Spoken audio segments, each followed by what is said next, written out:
The more invisible I become, the more death I have to endure. In the busy streets, a lively scene unfolds as a hand-dog puppet taunts a furious butcher, Boss Zen. Your pork stall sells melons. Are the melons ripe? Asks the puppet. The puppet snickers. Give me the melons. I don't want a bit of skin on them. The butcher snaps back. You little brat, are you looking for trouble? Yeah, I am. What are you gonna do? Chop me? The puppet retorts. Butcher Zen raises his knife menacingly. I'll cut you into minced meat. From the side, a figure steps forward, Chow Mu, with a solemn expression. Oh, you're a martial artist indeed. Butcher Zen, you killed the whole Chow family. Today, I will take your life. With a dramatic flourish, Chow Mu removes his dog puppet and declares, Behold, radio calisthenics number 8. Suddenly, punching sounds fill the air as Chow Mu strikes. However, Chow Mu, making a love sign with his thumb and peace on the other, is quickly overwhelmed by Butcher Zen. As he collapses to the ground in pain, he gasps. Urgh! His soul slips from his body, and a fountain of strawberry-colored juice gushes from his head. A system notification coldly announces, Chow Mu, dead. As his body grows pale, he mutters, this, before fading away.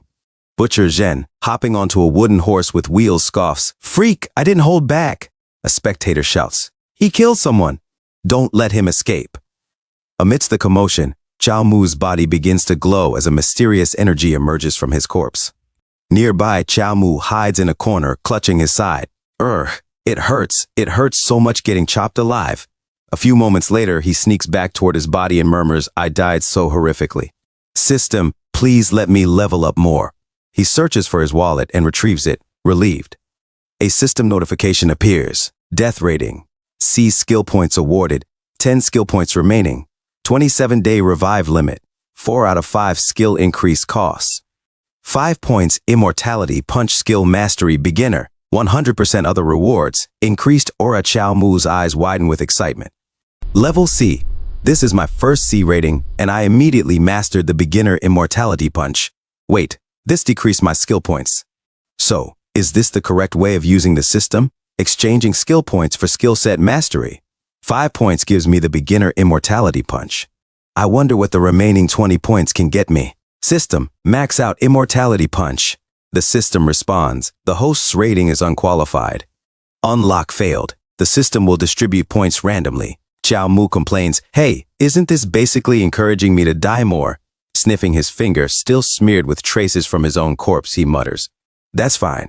I can test this against Butcher Zen. Miss Snow said he's a secret member of the martial arts faction. I can't let him get away. He's got to kill me a few more times at least. As the winds whip through the streets, the scene shifts to a quiet area outside the city. Butcher Zen writes a letter muttering, Master, I couldn't resist today and killed some kid. He claimed to be seeking revenge for the Chow family. But we erased the Chow family half a year ago. There are no descendants. How suspicious. He seals the letter and attaches it to a pigeon, mumbling, could it be that we really missed someone from the Chow family and he's seeking revenge? No matter what, all of the Chow family is now dead. Luckily, I killed them quickly. Suddenly, he senses movement and turns. Who's there? Chow Mu steps out from the shadows. Butcher Zen gasps, Ah, aren't you dead? As the pigeon flies away, Chow Mu declares, I am Chow Ching, you killed my brother Chow Mu. I'll make you pay the price. He leaps at Butcher Zen, shouting, My secret technique, 100% bare hand blade catch. Butcher Zen swings his knife with blinding speed, sneering. Damn! Chow Mu's hand is sliced between his fingers like a hot dog. Despite the pain, Chow Mu grits his teeth and taunts, Your blade is in my hand now. Scared yet? Butcher Zen raises an eyebrow. Scared? Bro, do you want to take a look at your hand first? Chow Mu, fighting back tears, boasts, I caught it, didn't I? Kill me if you can. He thinks to himself, it hurts so bad, but I have to remain boastful. Butcher Zen, confused by the spectacle, mutters, You're crazy. You and your brother have both lost it. He tugs at his knife, but it doesn't budge. Chow Mu seizes the opportunity and lands a punch square on Butcher Zen's face. Butcher Zen's thoughts race, I can't. Move it. He growls, You're Chow Ching, right? You're different from your brother. I can see that you've trained hard in martial arts. I wasn't focused, but it won't happen again. 5 minutes later, Chow Mu is sent flying by Butcher Zen's powerful strike. As he lands, the system declares, Chow Ching, dead. Butcher Zhen catches his breath, muttering, "This kid sought revenge for his brother without fearing death. He's a hero, all right, just a bit crazy." Things have changed. If I sent that letter just now, it would have misled the master. Butcher Zhen turns to see Chao Mu's corpse glowing once more. Suddenly, a wooden stick flew towards Butcher Zhen. Chao Mu, full of fury, shouted, "You dare kill my brother, Li Qing? Hand over your life." With a powerful kick, he launched himself through the air toward Butcher Zhen. The startled pigeon looked on as Butcher Zhen sneered, "Very well. If you all seek death, I'll kill you all." The pigeon flapped its wings and flew away carrying the unfinished letter. Inside the house, Chao Mu and Butcher Zhen clashed fiercely. A few moments later, Butcher Zhen lay on the ground, gasping for breath and spitting out strawberry-colored blood. He muttered, "An older one appears after I kill the younger one. Is there any end to this? How many of them are there?" A system notification popped up. Death rating, D skill points awarded, 6 skill points remaining, 31 7-day revive limit, 1 out of 5 skill increase cost. 2 points immortality, punch skill mastery, intermediate, 40% other rewards, increased aura. Chao Mu assessed the situation, reflecting on his progress. I died 4 times. The first time decreased 5 points, and I gained the beginner immortality punch. The second time, it decreased 2 points, and I reached 20% mastery. The remaining points decreased 1 each time, pushing my mastery to 40%, but my death rating fell. It seems like the higher the mastery, the more points it costs, and the fewer points I get back. I can't keep grinding against one person. He thought to himself, I only have 1 more revive left. It'll be tough to get real revenge. Maybe I should wait 7 days and come back stronger? No, this is the perfect chance. Butcher Zhen is weakened from fighting Bro 2, Bro 3, and Bro 4. I have a better chance now. It's the perfect chance to attack. The 4th time we fought, with only 20% mastery in the immortality punch, we were pretty much even. With the increase, I have a better chance. It's worth a shot. I'll finish him and then find Miss Snow for new skills. Butcher Zhen, staring at the lifeless yet eerily smiling corpse of Chao Mu, muttered, "These kids all look alike, and each one is stronger than the last. Their punches hit harder, their skills grow sharper. The last one was on par with me. I probably couldn't handle another one." But just then Chao Mu reappeared, sneering, "Of course there is." Butcher Zhen, trembling with exhaustion, turned to see Chao Mu grinning like a demon. Before he could react, Chao Mu unleashed his skill, striking directly at Butcher Zhen's neck. Heavenly justice. A final system notification appeared. Butcher Zhen dead. Chao Mu rummaged through Butcher Zhen's pockets, collecting a handful of bronze coins, one by one. As he juggled the coins, he smirked. Is this the secret letter he was about to deliver to the martial arts faction? The intel that Chao Kenshu gave was spot on. This butcher was really involved in the massacre of the Chao family. The first time he killed me, I got a rating of C. Maybe the rating is tied to the strength of the opponent. I should test this further.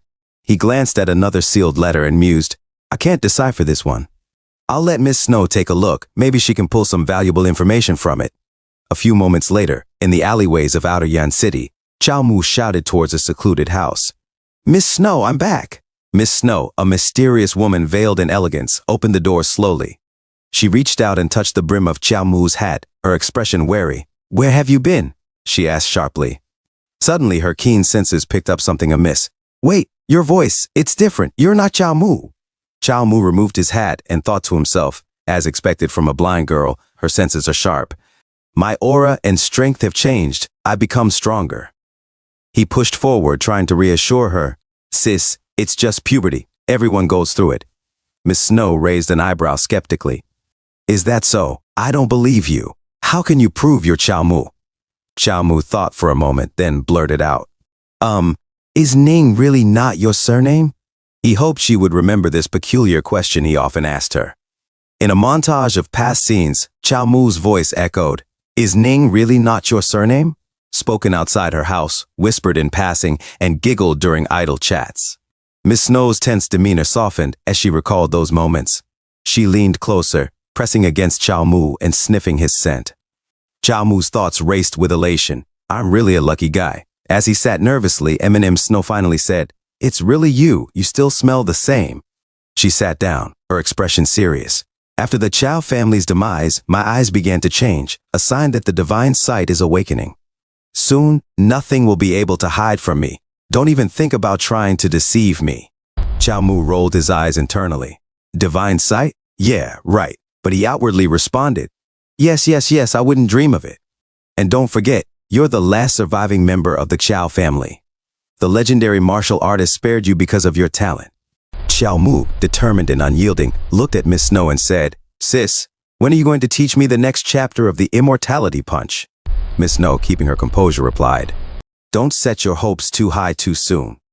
If you want to become truly skilled, you first need more aura and strength. This takes years, at least. Chow Mu insisted, I want to seek revenge for you, sis. Didn't we agree initially? You teach me the immortality punch, and I'd avenge the Chow family. I feel like I have plenty of strength already. Miss Snow sighed, exasperated, and remarked, How stubborn. She reached out, grabbed Chow Mu's hands, and demanded, Come here, show me what you've got. As she grasped his arm, she froze, realizing the sheer density of his muscles. Shocked, she quickly pulled back her hands and exclaimed, Ah! What did you make me touch? Chow Mu looked at her with confusion and replied, My biceps, what did you think it was? He flexed his arms, revealing his newfound strength. Miss Snow's cheeks flushed slightly as she stammered, We've only known each other for a month, and you've already grown this much? Are you some kind of martial arts prodigy? She hesitated before touching his arm again, marveling at his progress. Strength is a fundamental skill with no shortcuts, but you. Chow Mu took the opportunity to press further. Since you think I've done a good job, why not teach me now? He thought to himself, the immortality punch. A secret skill of the Yang family. Once I fully master it, I'll reach a stage where I can age but remain as strong. This will be my path to divinity. Ms. Snow, still recovering from her astonishment, said, You've done well, but it's only been a month. Even though Butcher Zhen never mastered his punch, he had the strength of a few hundred kilos in his arms. Once your training is complete and you've slain him, I'll teach you the rest. Chow Mu couldn't contain his excitement. You don't have to wait for the future. I've already finished him. I've slain the butcher. Miss Snow's eyes widened in disbelief. Impossible. Chow Mu continued, Not only did I kill him, but I also found this secret letter. I can't make sense of the tadpole script on it, though. Miss Snow's expression turned serious. A tadpole script letter? That's a secret communication method for the martial arts faction. It seems you really killed him, she muttered to herself, trying to process the reality of Chow Mu's achievements. She then said aloud, Since you've defeated him, I'll keep my word and teach you the remaining sections of the immortality punch. Sit and meditate before me and listen closely. Chow Mu concentrated as Ms. Snow taught him, murmuring the principles of the technique. That which has form is false, and that which is formless is true. She guided him through the concepts of power and balance, adding, Everything is void, little is true. After about half an hour, a system notification flashed, Immortality Punch, advanced, 40%. Chow Mu frowned. There's no change to the mastery. The system is much more efficient than learning through meditation. He resolved, I need to find enemies stronger than the butcher and challenge them. He glanced at Miss Snow, who had taken out a small, well-worn book with a note that read, Secret. She handed it to him and said, This is the key to decoding the tadpole script. Look through it and read to me what the letter says. Chow Mu took the book, thinking to himself, She can't see, but she found this decoding key with no trouble. Is she really blind, or could she be faking it? As he studied the text, he deciphered, the letter says, The Crimson Emperor is planning to leave the capital soon, and the martial arts faction intends to summon all of its members. His eyes widened with realization. It's an assassination! Miss Snow's voice grew tense. Where is the faction planning to assassinate the Emperor? Are there any details about the location or time? Chow Mu shook his head, frustrated. The key is missing parts. I can only decipher fragments, no precise time or place. Miss Snow sat back, contemplating. How dare the martial arts faction? But they're likely capable of going through with this plan. Chow Mu asked, Is the faction really this powerful? Miss Snow's expression darkened.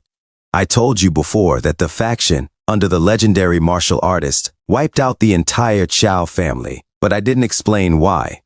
This martial artist, known as the second strongest supreme martial arts master, founded the faction and obliterated rival gangs and factions. He seized their secret arts and allowed his followers to study them freely. The Chow family's immortality punch was a divine gift to our ancestors. and that very gift sealed our fate. Her voice turned cold with anger. I taught you the immortality punch not with the hope that you could defeat him.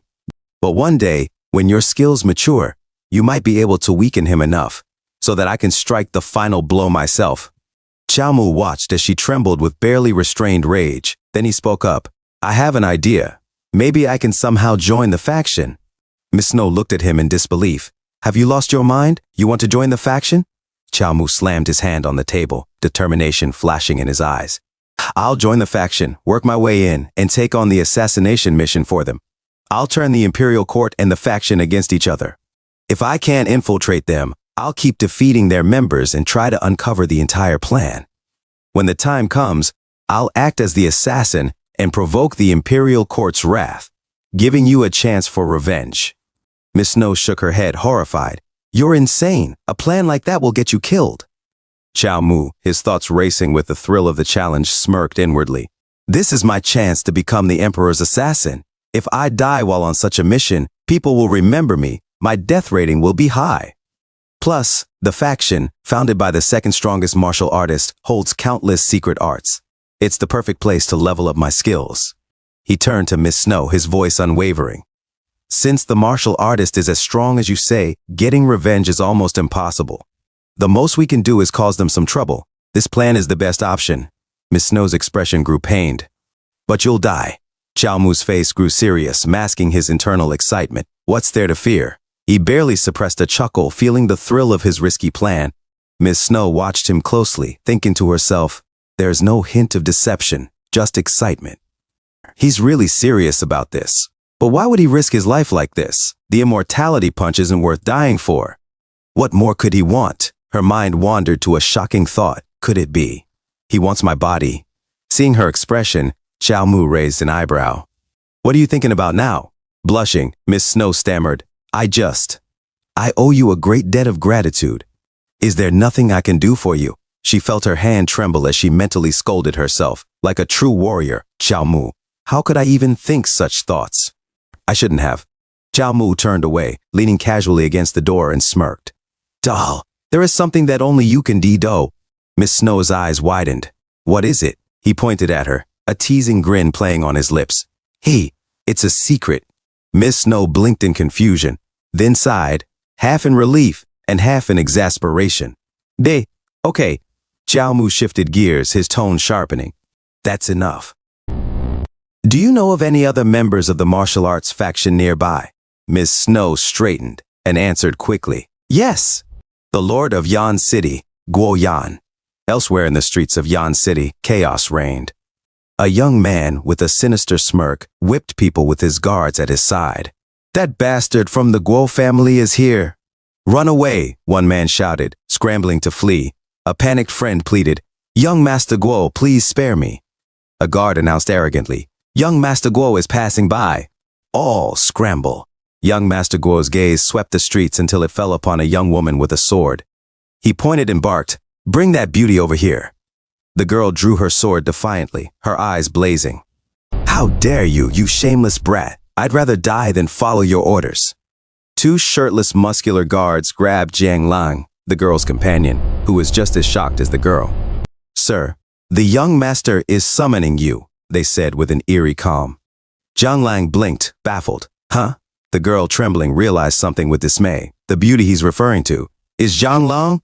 Jiang Lang flushed in embarrassment. How shameless! She glared at the man, raising her sword. Jiang Lang, let me help you. Today we'll teach this brat a lesson. Young Master Guo's smile turned cold as he ordered. Put this woman in her place. The two shirtless guards lunged forward with brutal force. Jiang Lang was overwhelmed, struggling under their grip. What kind of weird move is this? He cried out. As the struggle continued, a shadowy figure silently watched from a nearby rooftop, Xiaomu assessing the scene below. Then, in a swift movement, he leaped down, creating a blast behind him that scattered the guards. One of the guards called out, Young Master! Xiaomu swiftly grabbed young Master Guo by the neck, lifting him off the ground. The guards panicked. The young master has been abducted. Young Master Guo thrashed in his grip. Let me go, kid. My father is the lord of this city. Xiaomu raised an eyebrow. So, what? Young Master Guo stammered. My dad is coming soon. You won't escape, and when he gets here, you'll be begging for death. Chao Mu's thoughts raced. Isn't that perfect? Originally, I planned to kill this brat and get taken down by his bodyguards, but if his father kills me instead, wouldn't the death rating be even higher? A system notification suddenly appeared. Immortality punch, heroic action, estimated death rating loading. Death rating C. Increasing. A grin crept onto Chao Mu's face. This is the first time a death rating notification has appeared. Even the system agrees with me.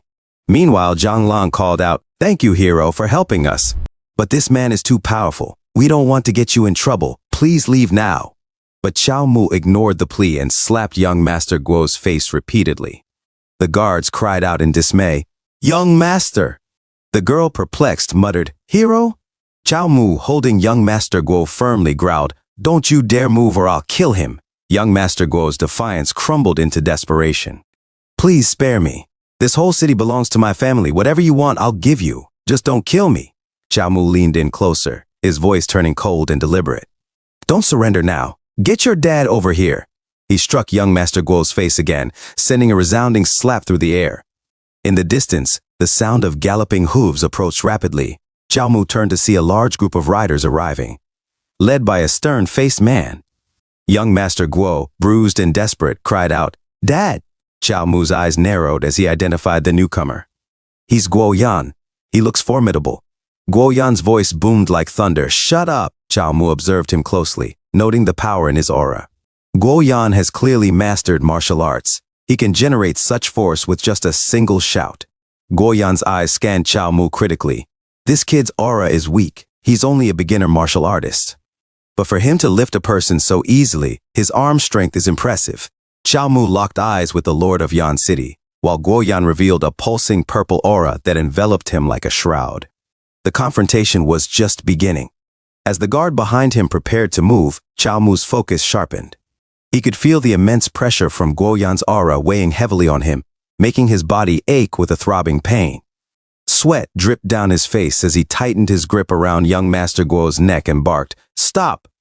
Guo Yan eased his stance slightly, observing the young man with a hint of curiosity. He can still speak under such pressure? Most people would be too overwhelmed to even talk. He's quite daring. Guo Yan mused. Trying a diplomatic approach, Guo Yan spoke, "My young friend, don't be rash. Let's talk this through. My son has indeed gone too far, but please, let him go. I promise to be more strict with him in the future." Chao Mu was taken aback, his thoughts scrambling. "What?" I made an intentionally irritating expression. Why is he apologizing? Shouldn't he be threatening me? How am I supposed to provoke him into killing me like this? A system notification appeared. Heroic action, estimated death rating C. Increasing. Chao Mu's internal tension lightened slightly. The death rating hasn't dropped yet. I still have a chance. With renewed resolve, he challenged Guo Yan. "Your son is abducting people randomly on the streets. Do you think one apology is enough to fix that?" Guo Yan smiled, a touch of condescension in his tone. "These two are disciples of the lunar faction. Your founder and I go back a long way. I will send 200 taels of sterling silver as an apology another day. Could they forgive my son's disgraceful behavior?" The girl whispered to her brother, "He knows who we are." Is this a veiled threat? Zhang Lang, weighing their options, muttered to himself, "But this city is under his control. There's really nothing we can do." To their surprise, the girl addressed Guo Yan. "My lord, you've been too generous. We've just arrived in Yan City and may have made our own share of mistakes." The crowd, watching from a distance, murmured among themselves, "This is it? What about all the people his son has hurt?" Sigh, this isn't the first time. Best to stay out of trouble. Chao Mu's voice suddenly rang out, cutting through the chatter. "Guo Yan, do you really think that as long as you pay some money and apologize, everything will be forgiven? It seems like you've cleaned up after your son many times. But he whips people publicly, and this isn't his first abduction attempt. What about those he's killed or injured? How do you compensate for that?" "No, I think he must pay with his life." With each word, Chao Mu tightened his grip on young Master Guo's throat, causing him to gasp for breath. Guo Yan, sensing the situation's gravity, thought to himself, "This kid is relentless. He's not going to listen." What a troublesome case. He addressed Chao Mu directly. "How about you tell me, what must I do for you to release my son?" Chao Mu's response was blunt. "Release him? It's simple. Only when I die." He held his stance, clutching young Master Guo firmly. The tension thickened, and one of the spectators whispered, "He's just a passerby, yet he's willing to stand up for justice and sacrifice his life?" Go-yan's eyes hardened. It seems there's no more room for discussion. Suddenly, an old man appeared, dashing towards them with astonishing speed. Xiaomu barely registered the movement before he felt a powerful force strike him. He dropped young Master Guo as the old man's iron grip restrained him, pinning him to the ground. The system notification flashed again. Heroic action estimated death rating, C increasing.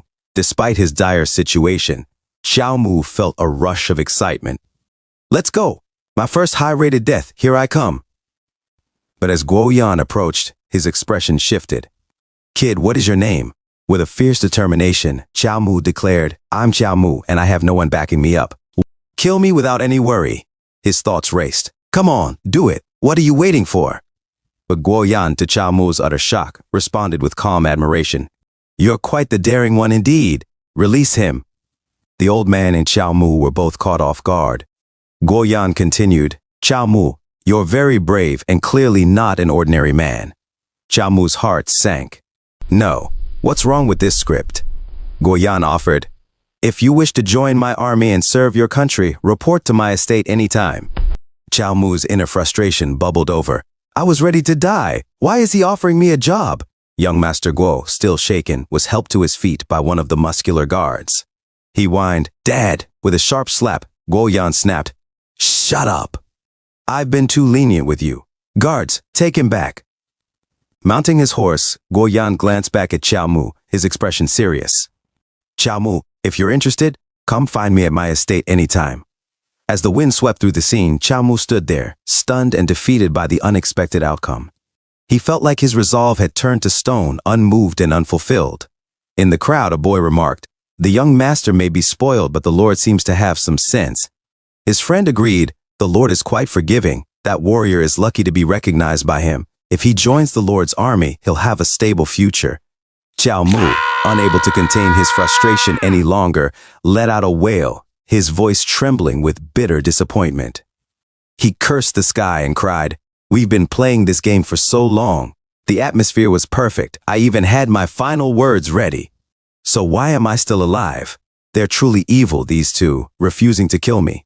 As the system notification displayed heroic action and estimated death rating, Si Xiaomu's mind raced. The immortality lock is still active? That means the death rating is still increasing. My death rating didn't reset even after the Lord left. Does that mean, if I die now, I can still get a relatively high rating? He contemplated this realization with a mix of confusion and thrill. But why would it work like this? What's different about me now? Suddenly, cheers erupted around him. Xiaomu snapped out of his thoughts and noticed the people looking at him with admiration. He smirked to himself, piecing things together. "I get it. If I die now, I'll die as the hero who stopped the Lord's spoiled son instead of some random nobody.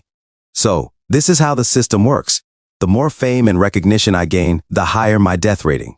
Whether I survive or perish, I still win."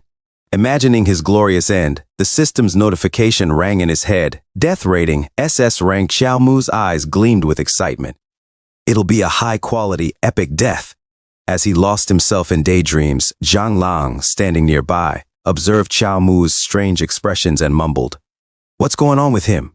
In another part of Yan City, young Master Guo winced as his wounds were treated. He groaned, "Ow, ow, ow. Dad, why are you recruiting that brat Xiaomu instead of teaching him a lesson?" Guo-yan, the lord of Yan City, waved his concern aside. "Why be so impatient? Stop worrying about him." Inwardly, Guo-yan mulled over the situation. When Xiaomu was captured, the expressions on my people's faces showed how much they despise my disobedient son. If I had killed Xiaomu in front of them, my reputation as a benevolent lord would have been ruined. It's much better to recruit him. It calms the people and wins their approval. Guo-yan turned to his son with a stern expression. "You disobedient boy! You've deserved this punishment for a long time, or you'll end up in serious trouble sooner or later. For the next month, don't even think about stepping foot outside the estate." "But why?" young Master Guo whined. Guo-yan's face darkened. "Around that time, His Highness may visit Yan City. Keeping you here is to keep you from getting yourself killed." Young Master Guo's face paled. "The Crimson Emperor? How reliable is this information?" Guo-yan sighed. How could the Emperor inform your father directly about his plans? There's no telling what kind of assassins it might attract. Young Master Guo hesitated, then changed the subject. But that Xiao Mu, do you really think he'll accept your invitation to join the Yan City army? Guo Yan smirked. Whether he joins or not, I have my ways of dealing with him. If he joins, it'll make things much easier. There are plenty of bandits up in the East Mountain. I'll just send him there. Elsewhere, on the rooftop of Miss Snow's residence, she looked at Xiao Mu with a hint of concern. You beat up his son, yet he still wants to recruit you. He's definitely up to something. Xiao Mu shrugged with a mischievous grin. That's exactly why I'm going, Miss Snow sighed, a look of exasperation crossing her face. From her robes, she produced a small scroll, hidden in the folds of her clothing. If you're so determined to pursue this path that might get you killed, then take this. It's a secret art that I can teach you. Xiao Mu's eyes widened in curiosity. Oh? He took the scroll, inhaling the aged scent of the parchment and feeling a strange thrill from the mysterious technique. Miss Snow explained, this is the secret martial arts collection of the Chao family. It grants you explosive power, potentially doubling your aura, but at the cost of tearing your muscles apart. Xiao Mu's excitement grew as he read the title. Celestial Demon Dismantling Technique. This is incredible. He thought to himself, this is awesome. Miss Snow, however, looked at him seriously. Of course, you need to train and develop your aura first to use this technique. Xiao Mu, your boldness and determination are admirable, and that mindset can resonate with martial arts, allowing you to improve faster than most. As Xiao Mu began studying the scroll, the system notified him, importing Celestial Demon Dismantling Technique. Miss Snow shook her head, sighing as she watched him. I didn't give you this technique just for you to sacrifice yourself recklessly. I hope it'll give you a chance to survive better. Xiao Mu glanced at her and smiled. I understand. But as he turned back to his studies with a grin, Miss Snow could only sigh deeply, feeling a mix of worry and hope for the young warrior. At the Yan City army camp, Xiao Mu gripped a spear, thrusting it forward with forceful precision. He mused to himself, since ancient times, spear users have had E-rank luck, making them more prone to an early death. Let's hope this serves as a good omen. In the distance, a few soldiers watched him practice. That's Xiao Mu? He doesn't look like much, probably still in the strength training stage. Another soldier scoffed. A Class 9 warrior with aura can become a centurion. What's he got going for him? A third soldier added, probably connections. He's reckless enough to challenge the Lord's son and gain a bit of fame.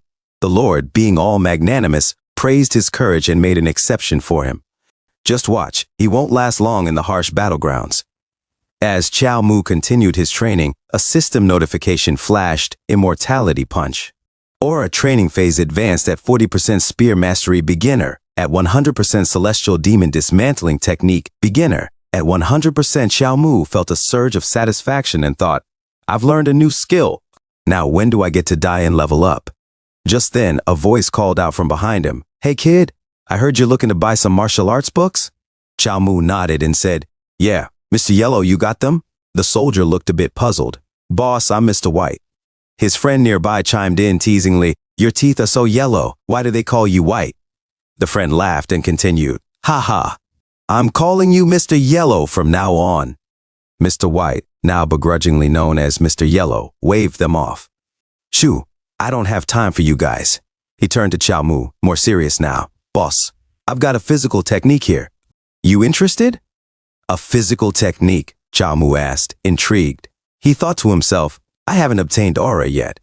Having a physical technique for defense could be a good idea. A bald soldier with yellow teeth overheard and warned, Boss, you might want to ask what physical skill Mr. Yellow is offering before jumping in.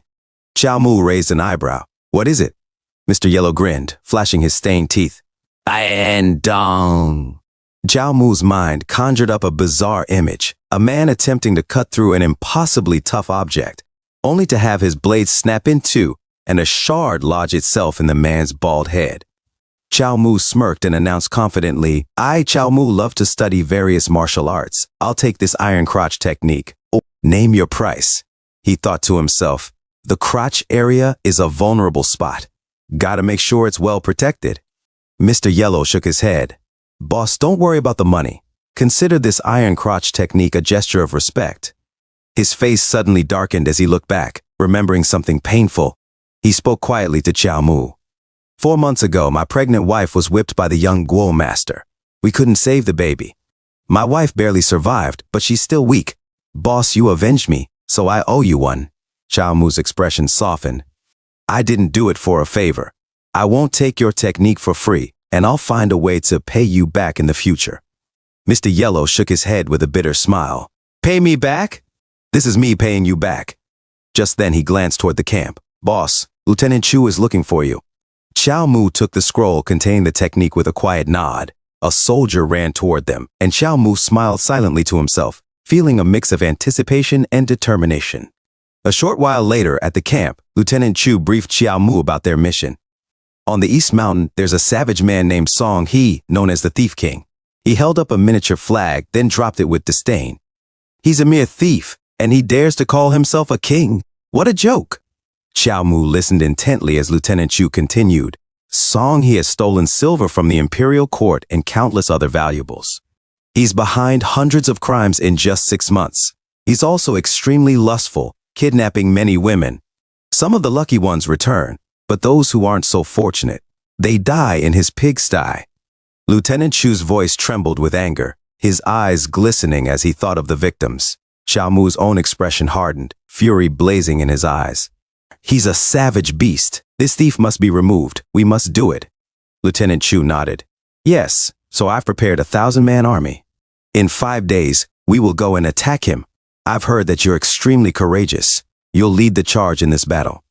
How does that sound? Xiao Mu clenched his fists, a determined expression on his face. Yes, sir. He turned and walked out of the camp, muttering to himself, a 1,000-man army, so there are 10 centurions. Besides me, they're all Class 9 warriors, but they picked me to lead. He smirked, the realization hitting him. They say I'm courageous?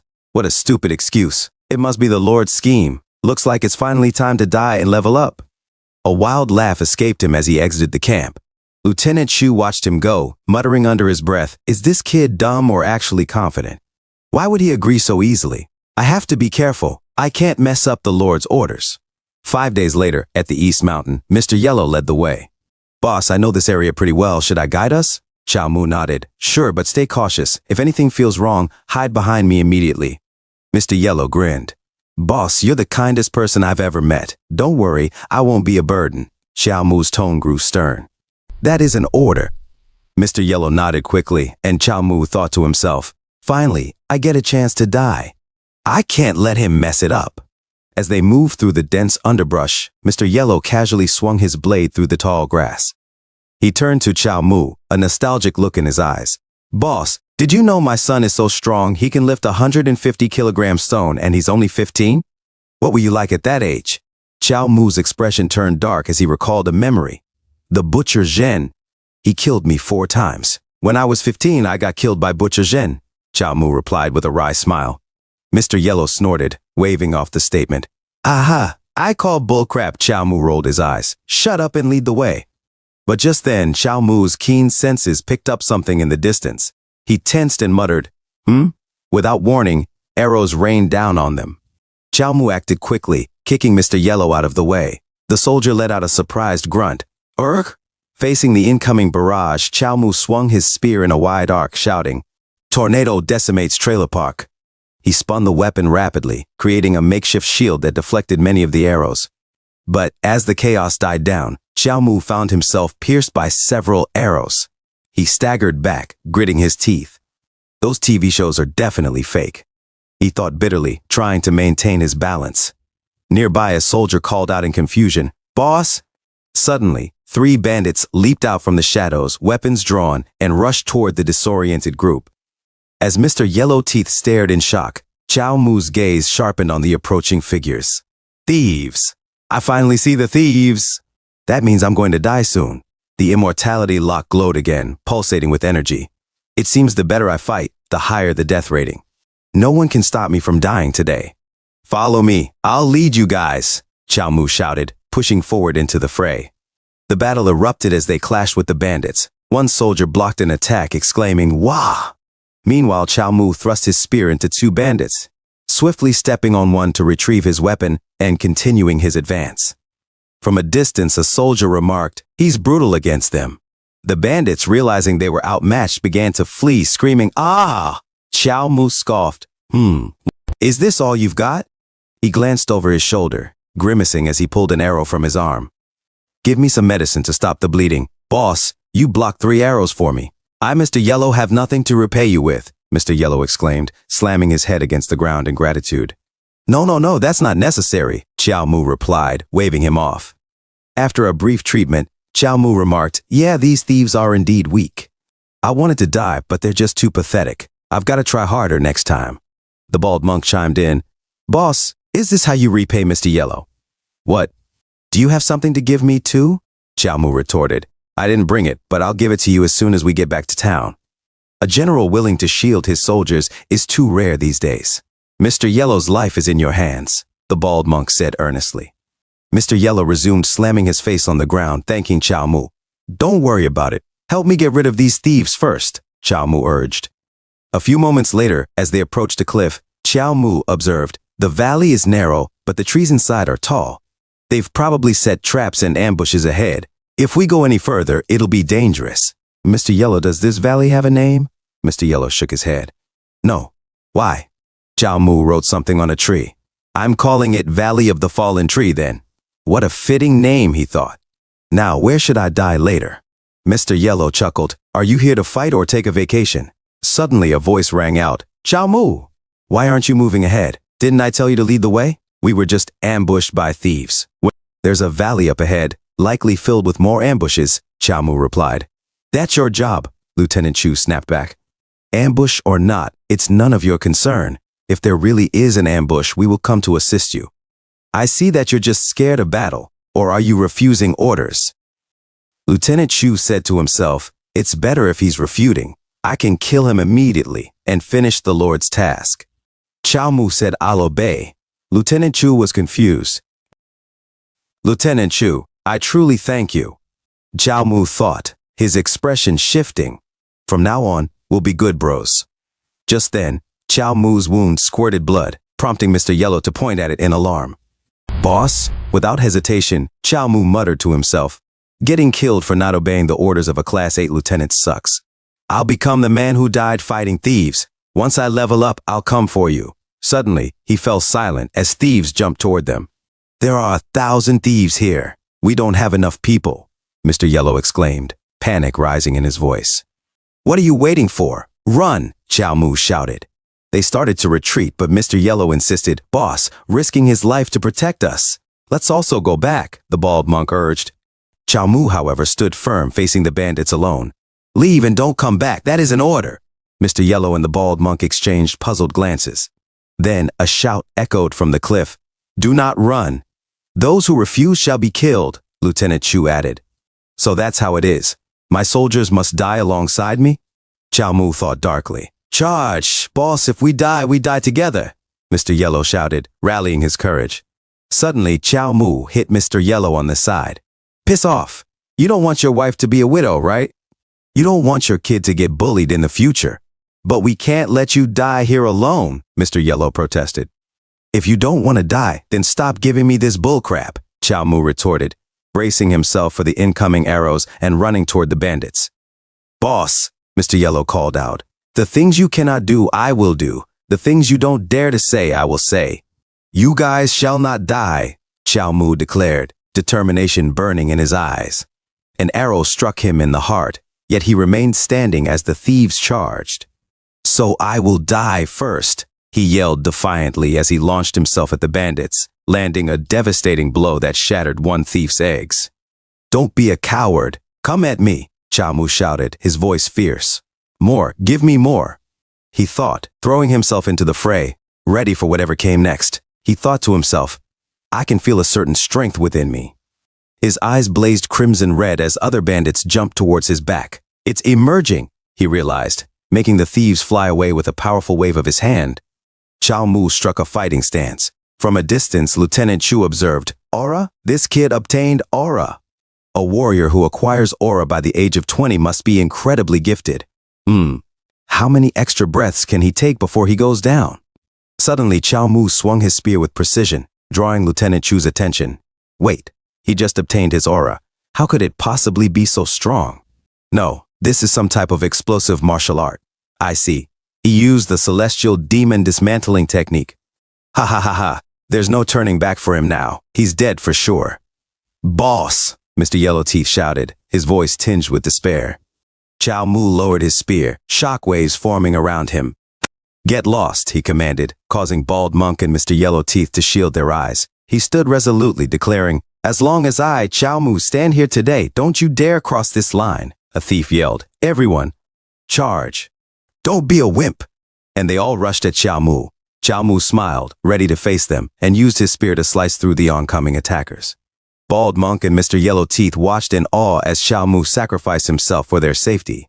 But suddenly, an arrow struck Chow Mu, piercing through his defenses and hitting him. Mr. Yellow began to cry, drool streaming down his face as snot ran from his nose. They watched as Chow Mu stood amidst a pile of fallen thieves, the soldiers around him weeping for their fallen leader. Chow Mu gazed at the sky, feeling the weight of his actions. Meanwhile, Lieutenant Chu regarded him from a distance. Ha ha, Chow opened up a path for us. We can't let him down. Charge, kill the enemies. He shouted, but then halted, his expression shifting. Ha, mission over, return to the city. As Chow Mu's body glowed, Mr. Yellow protested. Return to the city? But we've only killed a few thieves. We haven't even taken out their base yet. The mountain terrain is too dangerous. Follow my orders, return. Lieutenant Chu ordered firmly. Mr. Yellow spat in frustration. Bah! Now they realize it's too risky? Why attack in the first place? Did they just send the boss to his death? Bald Monk added somberly, What's done is done. Let's bring his body back too. His family deserves answers. I've heard he has a blind sister, and he's all she's got. Sigh.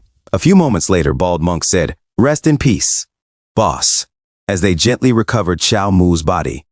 Chow Mu, looking on from a higher plane, sighed while watching them. A system notification chimed in. Death rating, B skill points awarded, 25 skill points remaining, 19 skill points decreased from skill growth, 37-day revive limit, 4 out of 5 skills. Mortality Punch Advanced Aura, 100% Mastery Expert, 100% Celestial Demon Dismantling Technique, 100% Crotch Technique Advanced. 100% Effective Aura Beginner Rewards. Increased Aura. Chow Mu exhaled in success and said, Yes. He dreamed of the training he should have done but hadn't, drooling like a crazy dog as he thought. Death rating B. This is insane. It increases mastery so much for just one death. If C-class death is something someone can obtain in 10 years with 100% of their time devoted, then B-class death is something someone can obtain in 20 years with 150% of their time devoted.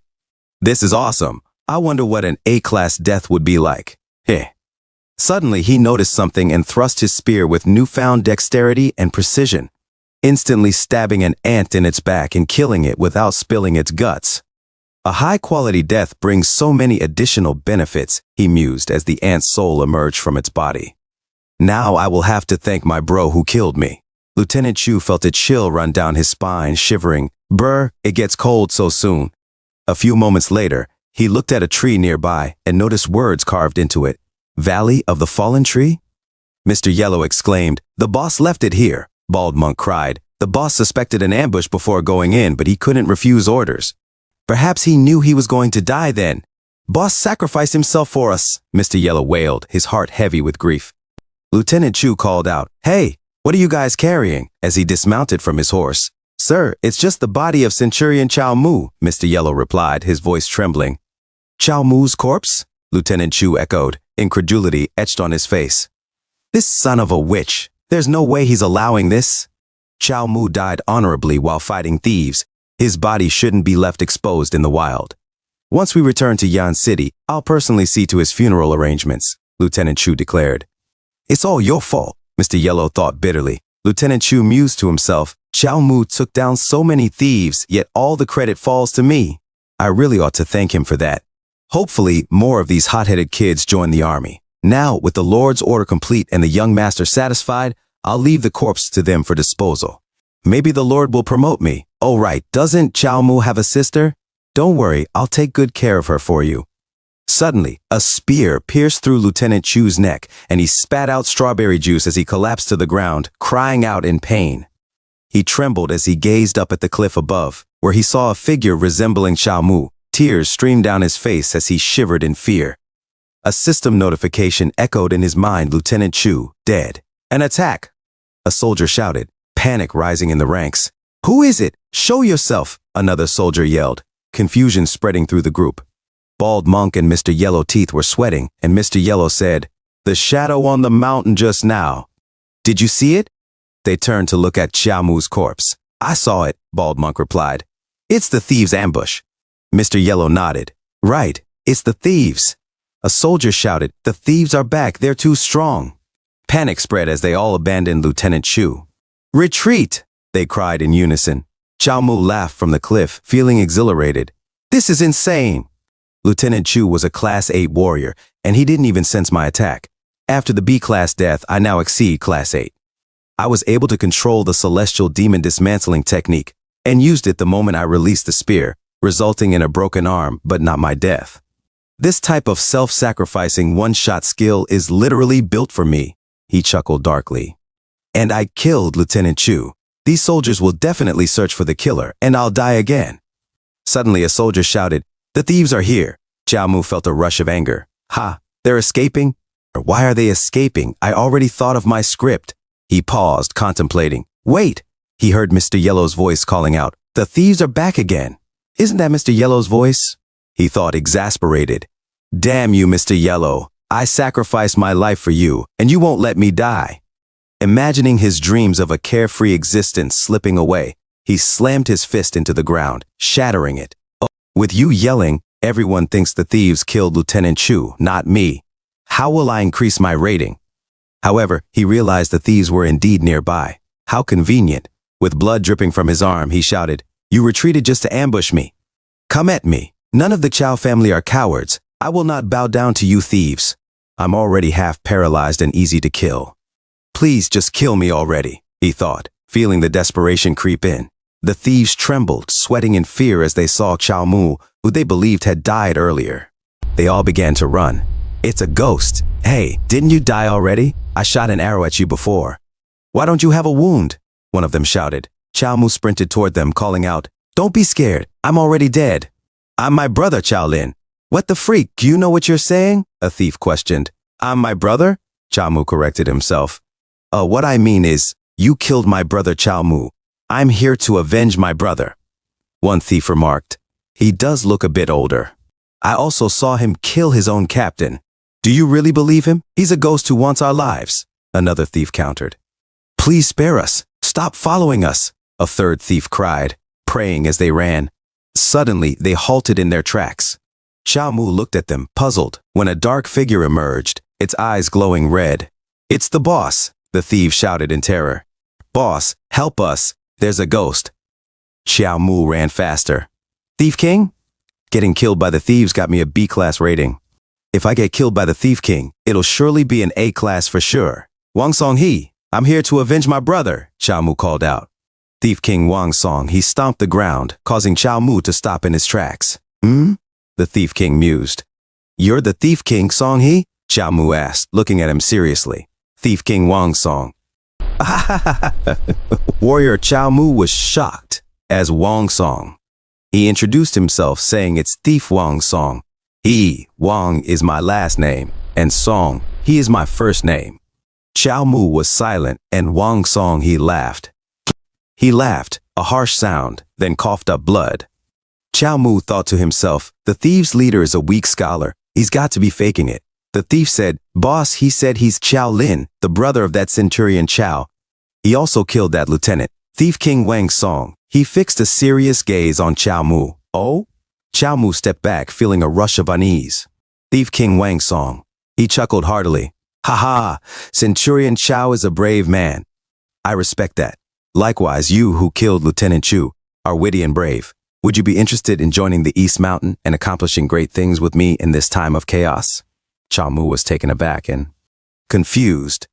"You want to recruit me? Aren't you scared I'll seek revenge for killing my brother?" Thief King Wang Song, he laughed again. "There's so much killing in the world right now. What's right and what's wrong?" "You're right," Xiao Mu thought, as an angelic figure played a harp in his mind.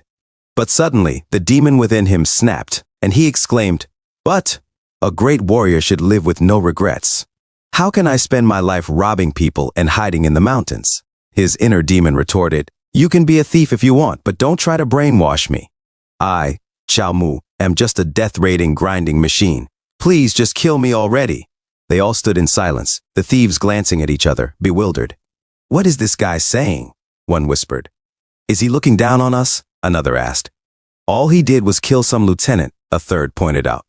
He's looking for a beating, someone else chimed in. The boss invited him nicely, and look at his attitude, a thief sneered. Chao Mu thought to himself, right. You're angry, aren't you? If you're angry, come at me. Cut the act, Thief King Wang Song, he said, a knowing look in his eyes. My friend, why don't you try guessing how so many thieves ended up here? The Yan City governors are like tigers, so you've all escaped here, Chao Mu replied, piecing it together.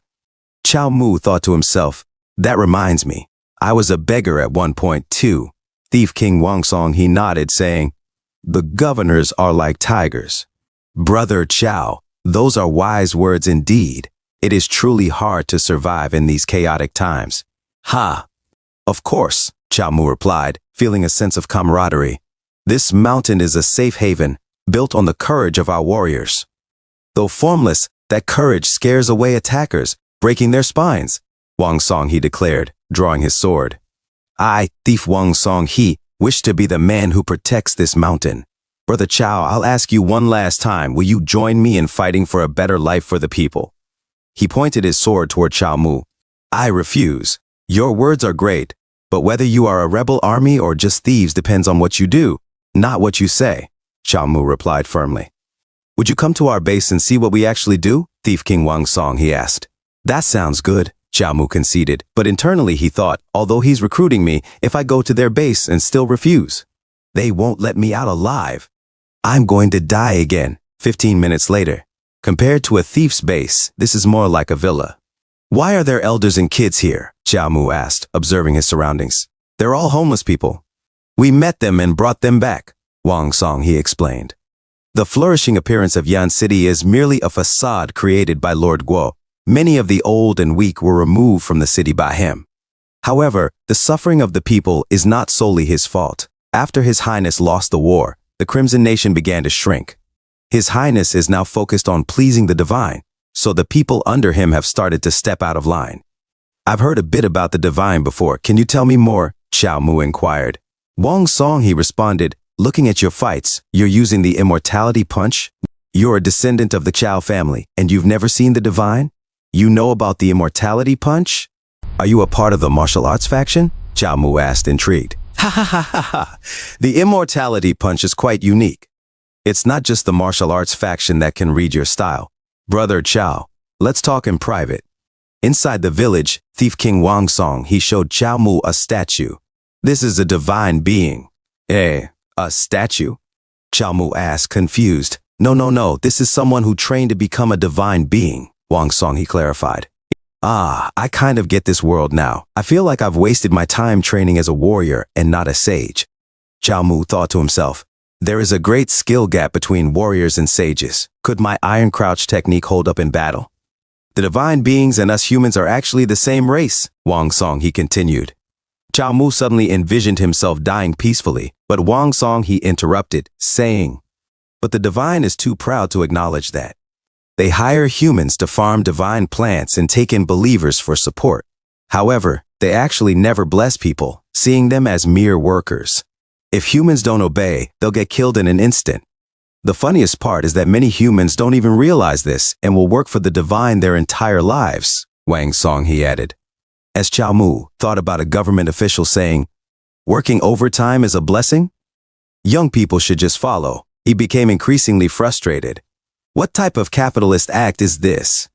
I feel like I've already experienced this in my last world, and I'm starting to get angry. Greater gains mean greater risk. If I want to get the highest rating, it seems like I have to challenge a divine being. What would the system say if I fight a divine?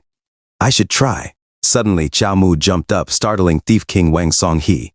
Brother Chao Lin, what are you? I was born free. Who dares to act all high and mighty? Chao Mu declared, raising his fist as he approached the statue. As he was about to punch the face of the statue, a system notification popped up. I'm breaking your divine statue.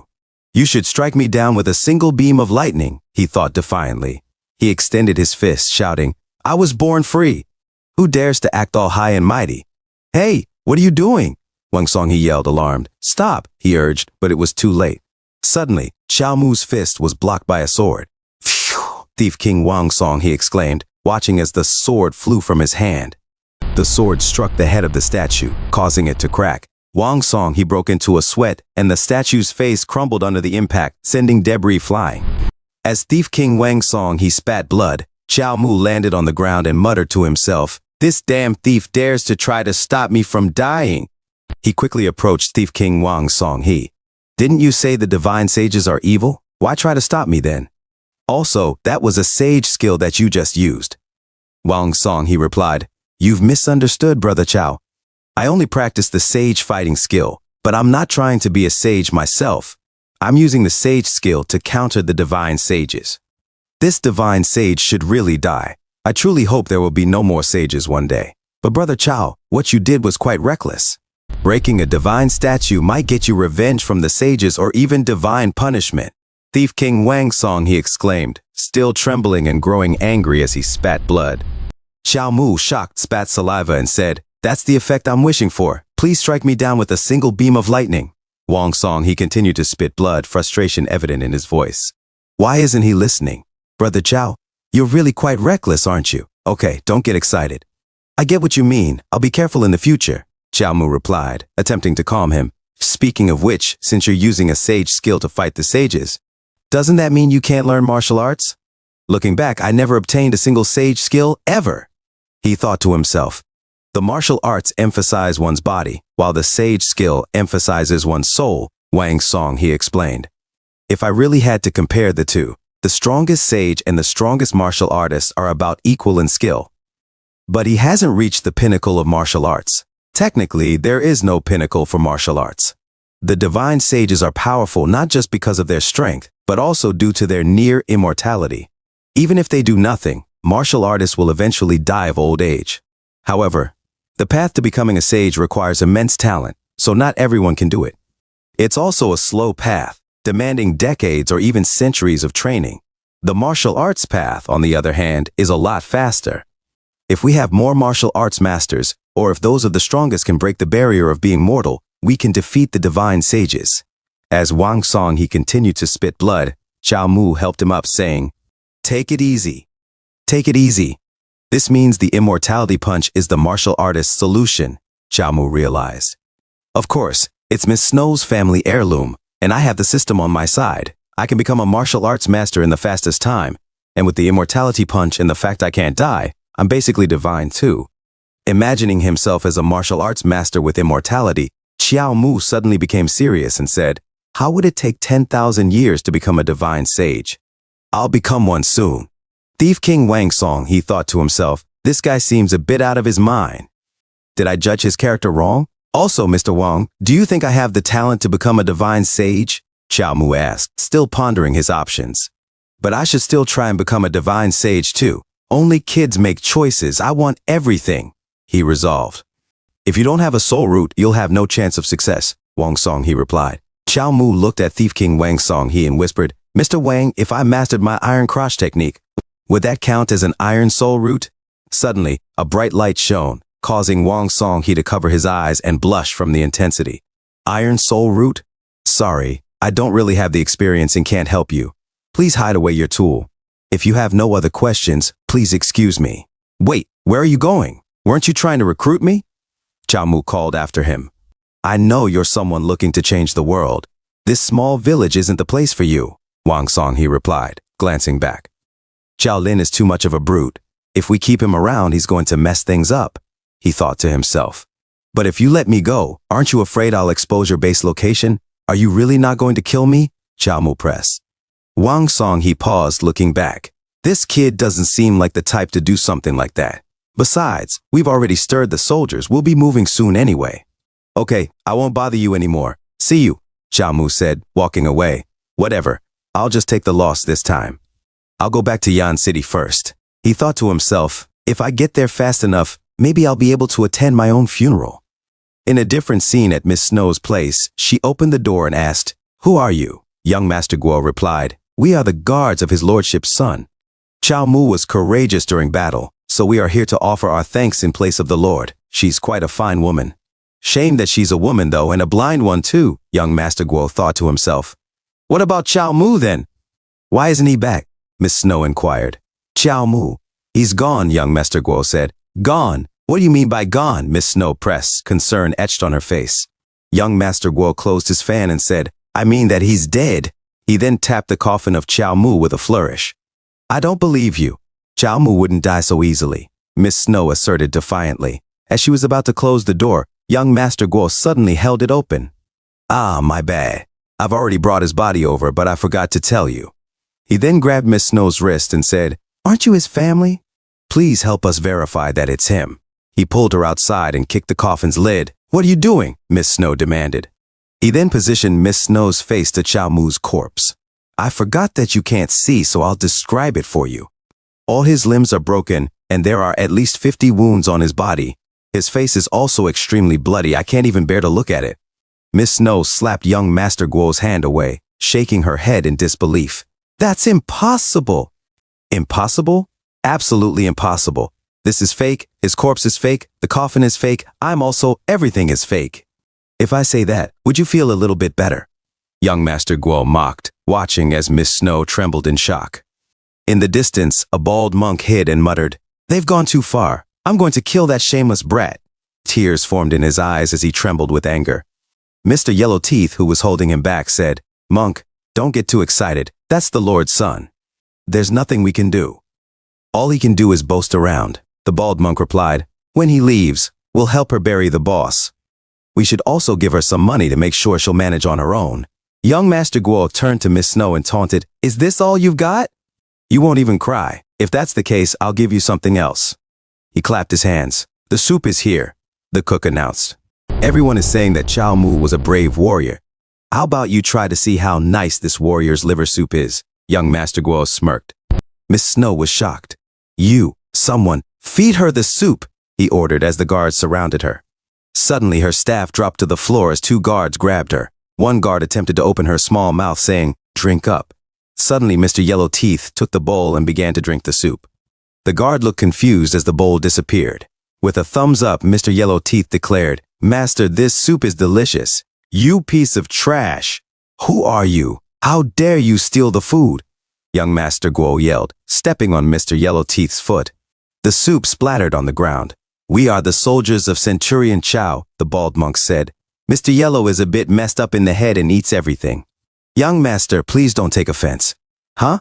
Are you done messing around? Young Master Guo shot back as Mr. Yellow Teeth tried to hold back his vomit. In the distance, Chao Mu said, It smells so good. Young Master Guo snapped, Who is it? Can't you see that The soup smells so good. Chao Mu interrupted, looking at them seriously. Can I have a bowl of soup too?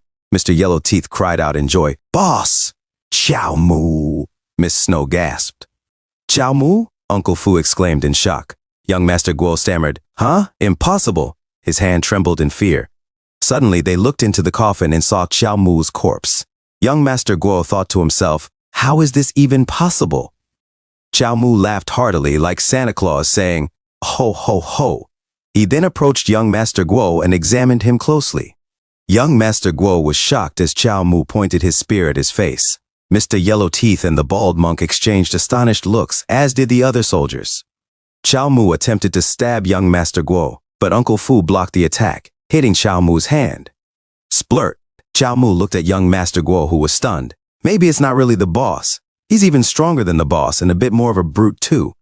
Mr. Yellow Teeth murmured. Chao Mu is already dead. Who are you? He thought to himself, this man's aura isn't that strong, probably no more than class 8. But why was that strike just now so powerful, and why does he look almost identical to Chao Mu? My name is Chao Lin. Chao Mu was my brother, Chao Mu declared, glaring at young Master Guo. As he pretended to mourn for his brother, tears formed in his eyes. Uncle Fu was shocked. With anger, Chao Mu declared, You dare disrespect my brother's remains? Even if I have to die here, I'll take you all with me. Young Master Guo, still stunned, began to sweat. Uncle Fu challenged, Who are you to make such bold claims? Suddenly, young Master Guo ran away, shouting, Uncle Fu, run! We'll come back next time. Chao Mu and Uncle Fu watched as young Master Guo fled with his guards. Uncle Fu huffed in disdain. Xiao Mu's hand trembled as he felt a sharp pain. Perhaps once young Master Guo gets back to his estate, the Lord will come for me. I need to prepare and die again quickly, he thought. Tomorrow, I will bury my brother Xiao Mu at the mountain outside of town, he announced. Uncle Fu realized, this kid is hinting at us that he'll be outside of town and that we can challenge him tomorrow. Oh yeah, I'm hungry, Xiao Mu said. I never imagined I would actually catch up with my brother's funeral. Suddenly, Xiao Mu took a cup from the soup bowl. Mr. Yellow Teeth and the bald monk gasped, "You can't drink the soup." "This is your brother's."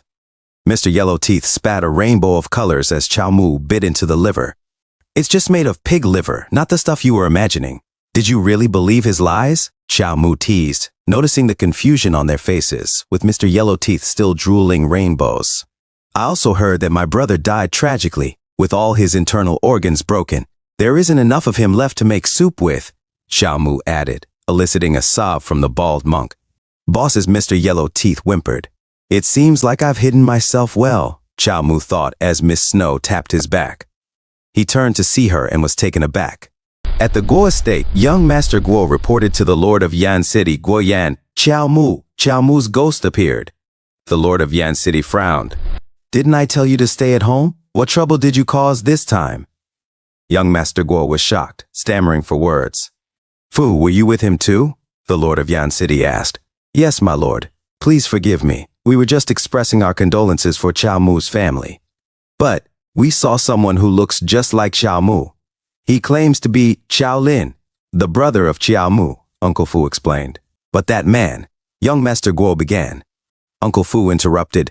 "From my observation, Xiao Lin is slightly taller and looks a little bit older." "How strong is Xiao Lin?" the Lord of Yan City inquired. "I estimate he is class 8. However, he's injured, so he is currently no stronger than the strongest class 9. "Nothing to worry about," Uncle Fu reassured. The Lord of Yan City stomped his foot in frustration. "Xiao Mu just died and now Xiao Lin arrives. This man is not that simple. Yes, the Emperor is coming and I'm very busy. I don't have the time to care about these small matters. Fu, go take care of it. Remember, if you don't kill them all, one day they will come back to haunt you." "Yes," Uncle Fu replied, determined to carry out the command. Xiao Mu suddenly looked away and tried to hide his face from Miss Snow. He quickly turned back as Miss Snow attempted to touch him, thinking to himself, "Wait, what's she doing?" He said, "Madam, I'm already 28 this year. I have 13 concubines. Each of them wields 18 weapons and has mastered 36 martial art styles. Please, stay away from me." Miss Snow thought for a moment and replied, Mr. White approached, saying, "Xiao Lin." He handed over a bag of coins and continued, "My brother just died. Is the city governor really this efficient?" Xiao Mu looked at the bag suspiciously and asked, "Is this really from the city governor?" Mr. White, sweating, stammered, Of course." The bald monk beside him smiled. Xiao Mu thought to himself, "It seems like this is their money." He handed the bag back, saying, "There's no need for it." "I don't care for such petty money from the governors." Mr. White exclaimed, "Wait." The bald monk interjected, "If you don't want the money, you can take my martial arts. I made a promise with Xiao Mu in the past. If I returned to Yan City safely, I would give him this martial arts guide as a thank you gift." Xiao Mu eagerly took the book and thought, another basic skill. I must learn it. It was the golden bell cocoon, and he felt a rush of excitement. The bald monk turned to Mr. White and asked, "Is he satisfied or not?" Mr. White observed Xiao Mu, who had his eyes closed in concentration, and mused, After a few moments, they walked away. Xiao Mu turned to Lady Snow, saying, "I've often heard about you from my brother. I will duel the Lord to the death tomorrow. I hope you can leave soon so you won't be affected."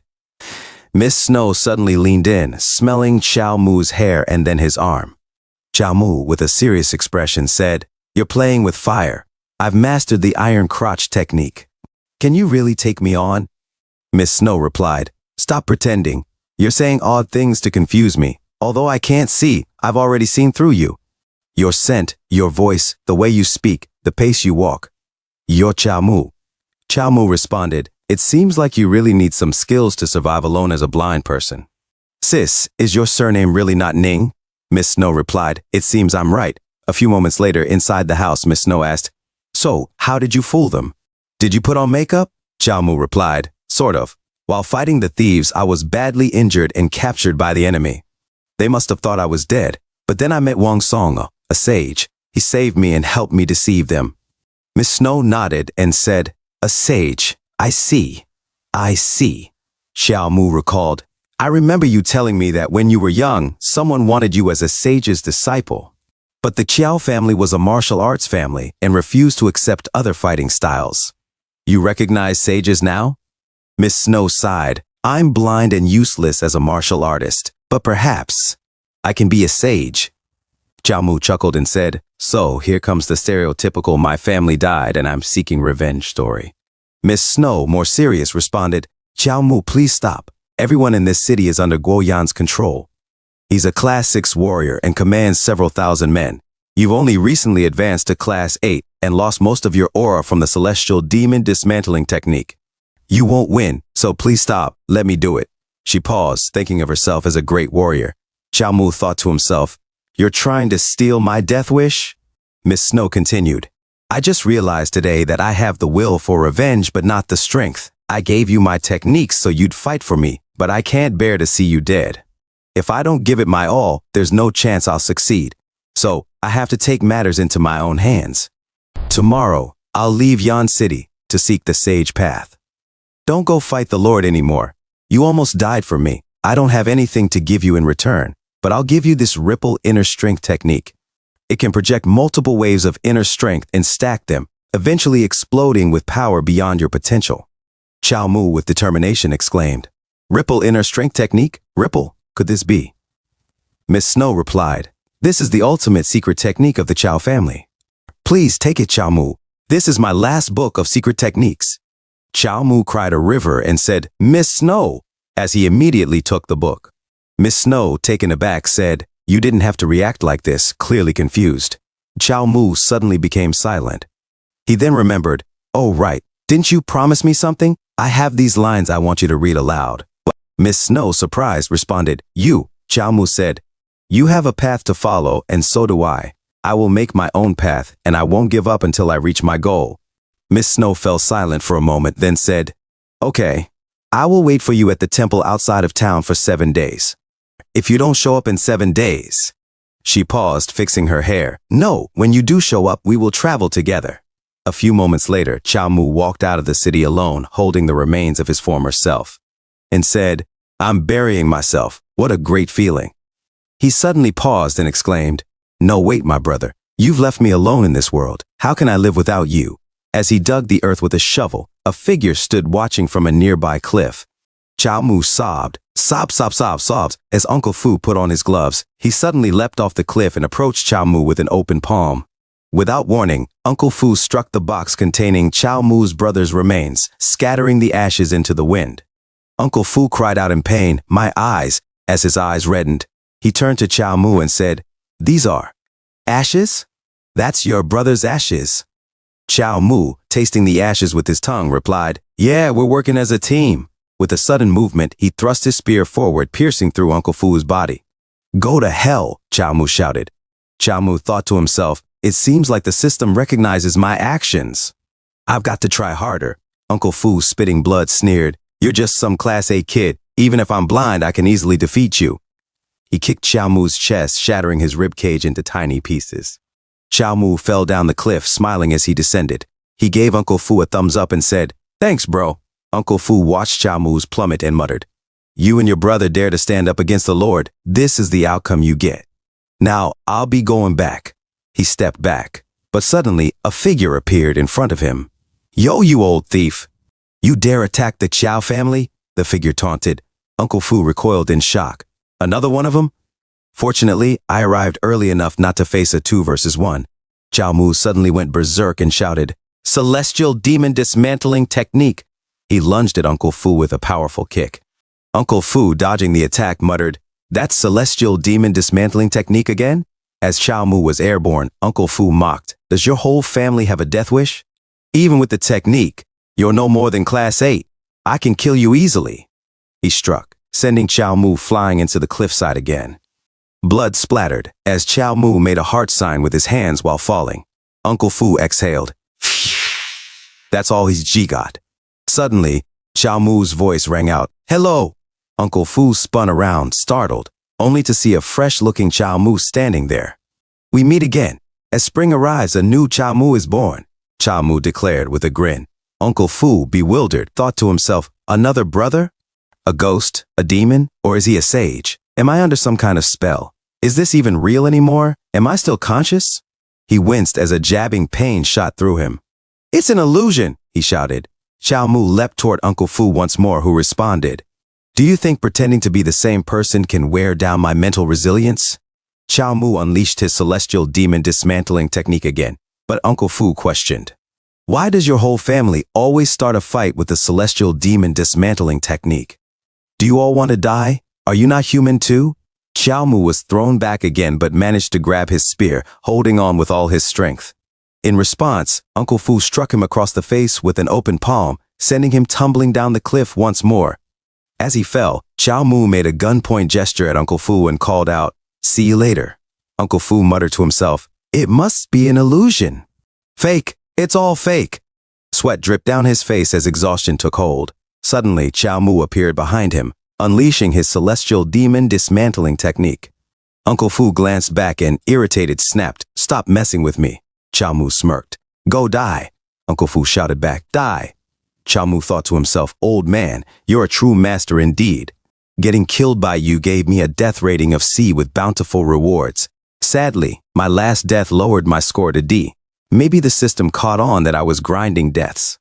He tightened his grip on his spear. "Since you're useless to me now and so determined to kill me." Chow Mu thrust the spear into Uncle Fu's side, twisting it as Uncle Fu coughed up blood. Uncle Fu, with a sudden burst of strength, grabbed Chow Mu and flung him away. "No matter if you guys are the same person, no matter if you are a man or a ghost, I will always hunt you down." Chow Mu, gripping Uncle Fu tightly, leaped off the cliff, dragging him down. He whispered with a manic grin, "Let me tell you a scary story. My deaths have been updated." A system notification appeared. "Your deaths have renewed. 7-day revive limit, 5/5." As they fell together, Uncle Fu shouted in panic, "Let go of me, you madman!" Chow Mu's blood splattered across Uncle Fu's face, blinding him momentarily. "Let go of me!" Uncle Fu struggled desperately, trying to break free from Chow Mu's grip. Chow Mu tightened his hold with his legs. "Even without hands, I still have my feet. You can't get away." Uncle Fu's mind began to waver. "I'm dozing oof." He drifted into a daze, mumbling to himself as he imagined counting Chow Mu's family's bodies. 1, AHT2, T3, F4, whatever, there aren't as many as I'd thought. His mental state crumbled under the strain, his words turning into a jumbled mess. They crashed into the ground below with a thunderous impact. 2 wolves nearby watched the scene unfold, baffled. One of them tilted its head and muttered, "Food from the sky. Is this a blessing from God?" As the dust settled, Chow Mu emerged from the debris, bruised but alive. He glanced at the system notification that popped up before him. Death rating, D-. Skill points awarded, 2. Skill points remaining, 41. 7-day revive limit, 4/5. Chow Mu's face fell in disappointment. "Hey, why is it only D- now? The skills have barely increased either. I'm only in the middle of class 8, and I still can't manipulate my aura at will." Naturally, the higher the class, the harder it is to advance.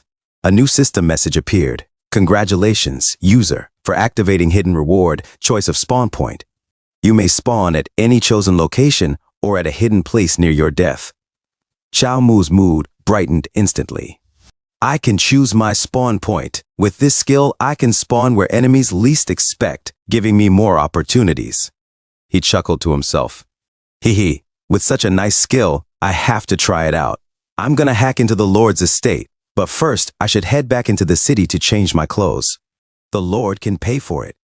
At the Guo estate, inside the kitchen, a man sipped his cup of murky water as a shadow smiled like a devil behind him. Suddenly, Chow Mu shot his slingshot at all the people in the kitchen, knocking them out. As he entered the room, Chow Mu said, "I revived so many times and never celebrated. Today, I'll eat something nice. Thanks, chefs." A few moments later, he ate noodles happily. He peeked outside as a person remarked, "Ha ha, this dog is quite smart. You know there's nice food in the kitchen, don't you?" Chow Mu muttered to himself, "If I act now, I'll be found out instantly." As young Master Guo walked outside with his dog barking, Xiao Mu continued, "There might be guards outside my field of vision too.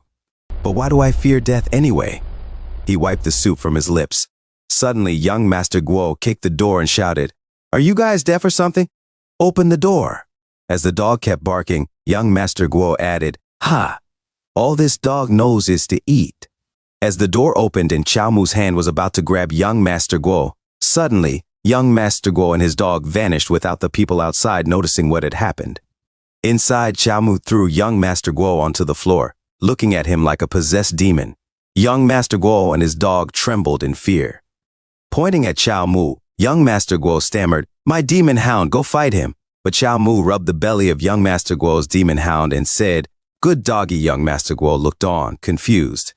Xiao Mu suddenly pointed his spear at young Master Guo's throat and said, "Stay silent. You just have to answer my questions. First, how many classed warriors are there?" Young Master Guo replied, "My father is in class 6. There are 2 other class 7s. One of them is Uncle Fu. He went out to kill you just now. The other class 7 is Zhou Wen. There are roughly 5 or 6 class 8s.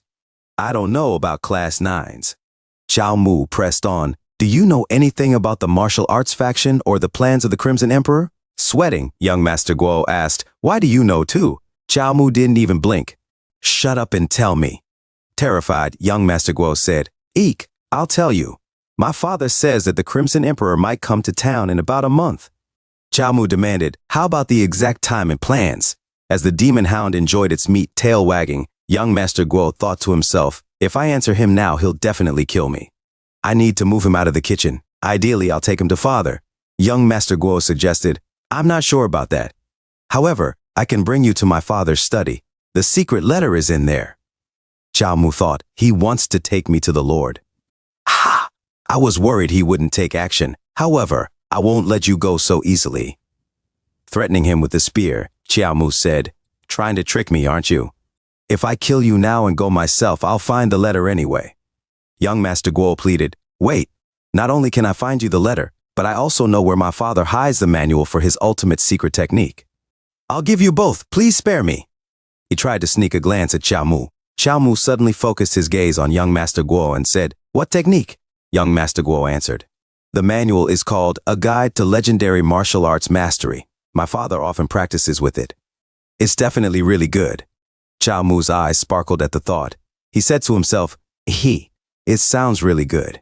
Then, grabbing young Master Guo by his shirt, he commanded, "Lead the way, and don't you dare try any tricks on me." A few moments later, in Guo Yan's study, young Master Guo took a book and handed it to Xiao Mu, saying, "Such an important thing.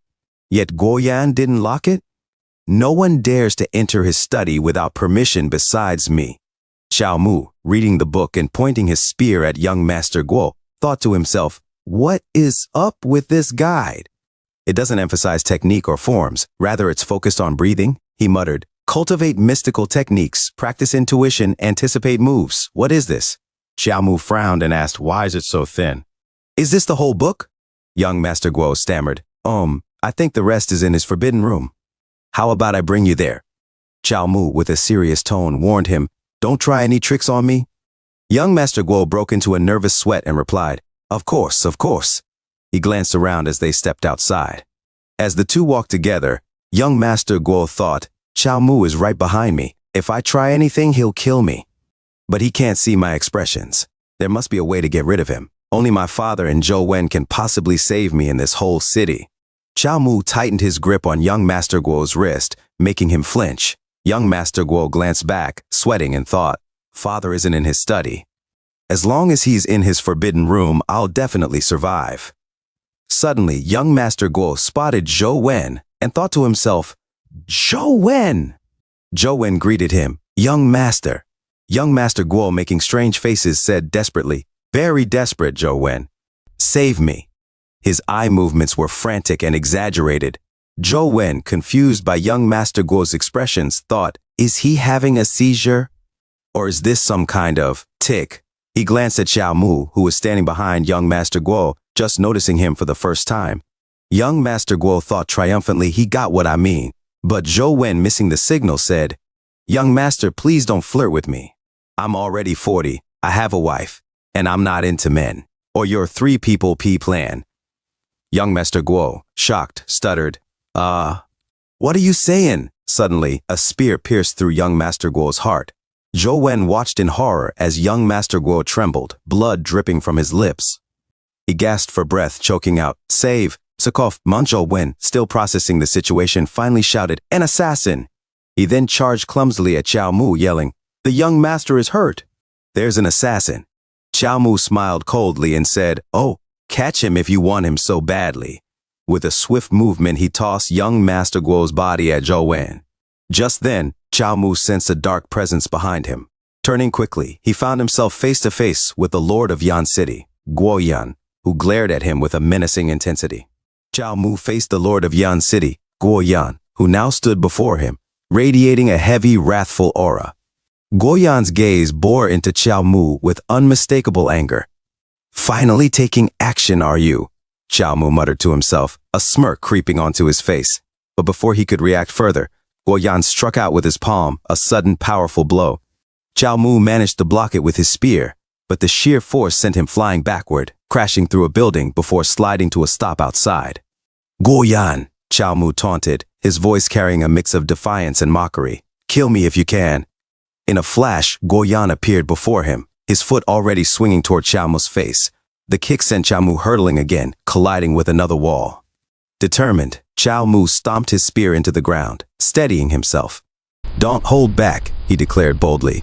"I've mastered the golden bell cocoon. You won't kill me so easily." Guo Yan followed up with another punch, his voice seething with rage. "Why did you kill my son?" "If evil isn't punished, then the heavens must be biased," Xiao Mu shot back. "If the heavens won't punish him, then I will." With a twist of his spear, he managed to unbalance Guo Yan, sending him sprawling to the ground. Seeing his chance, Xiao Mu leaped into the air, but Guo Yan quickly closed the gap, deflecting Xiao Mu's spear thrust with a swift movement. His voice dripped with malice as he threatened, "Shaolin, after you die, I'll hang your corpse outside the city gate for 10 days as a tribute to my son's soul." He then struck again, sending Xiao Mu flying into yet another building.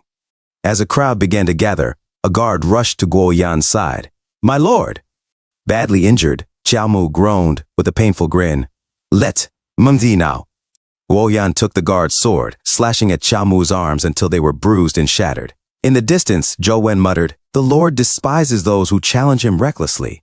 Has going to destroy Shaolin piece by piece, keeping him alive just to prolong his suffering. "Next up, your legs," Guo Yan sneered, closing in.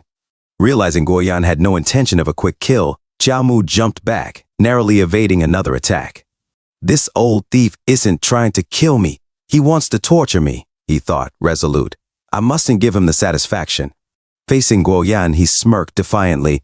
"A swift breath of chivalry brings 1,000 miles of swift delight." Guo Yan's anger flared even hotter. "You dare recite poetry now?" Unfazed, Xiao Mu grinned. "Celestial demon dismantling technique." He charged forward, wielding his spear in a practiced stance.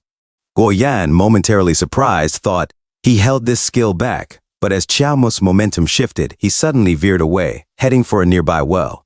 "Wait, he's escaping," Guo Yan roared.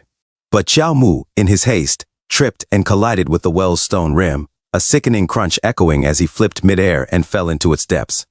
Everyone, including Guo Yan, stared in stunned silence. "Hez, quite the stubborn one, huh?" Zhou Wen observed dryly. Frustrated, Guo Yan dropped his sword, glaring at the well. "Damn it, so many of us, and we let this trash escape." He turned to his soldiers, fury in his eyes. "We're going to the Xiao family. Spare no one." The soldiers, now drenched in nervous sweat, hastily responded, "Yes, my lord." Guo Yan addressed Zhou Wen. "Zhou Wen, search the well. I want his corpse if nothing else." "Understood," Zhou Wen replied, moving toward the well. Meanwhile, downstream from the city, Thief King Wang Song noticed something in the river. He squinted, recognizing the floating body. "That's Shaolin. Quickly, pull him from the water." 3 days had passed since Shaolin's incident. His heroic assassination of young Master Guo had spread throughout Yan City. An elderly man sighed. "What a shame, rest in peace, hero." Miss Snow murmured to herself, "Almost everyone is hoping for the best for the hero, praying he somehow survived." "Xiao Mu," she continued, "you got help from the sage last time. You'll be fine this time as well, surely. Then Chao Mu awoke, groggy and bewildered. Wait, what's going on? Why am I not dead? He felt the pain, his injuries, and boss, look, he's awake, cried Wang Song He the Thief King, with tears streaming down his face. A stranger beside him shouted, Warrior! Chao Mu thought, who are these people? What's going on here? Wang Song He spoke to him, Shaolin, I've heard of your heroic actions. It's my duty to save a hero, so you don't need to thank me. Chao Mu was stunned. He stammered, Wang Song He, I never wronged you. Why did you save me? The Thief King put a hand on Chao Mu's shoulder, silencing him gently. Just rest, I understand. What does he think he understands? Chao Mu fumed internally. He wants to nurse me back to health? This thief. Shaolin, are you all right? Wang Song hissed as Chao Mu coughed up blood.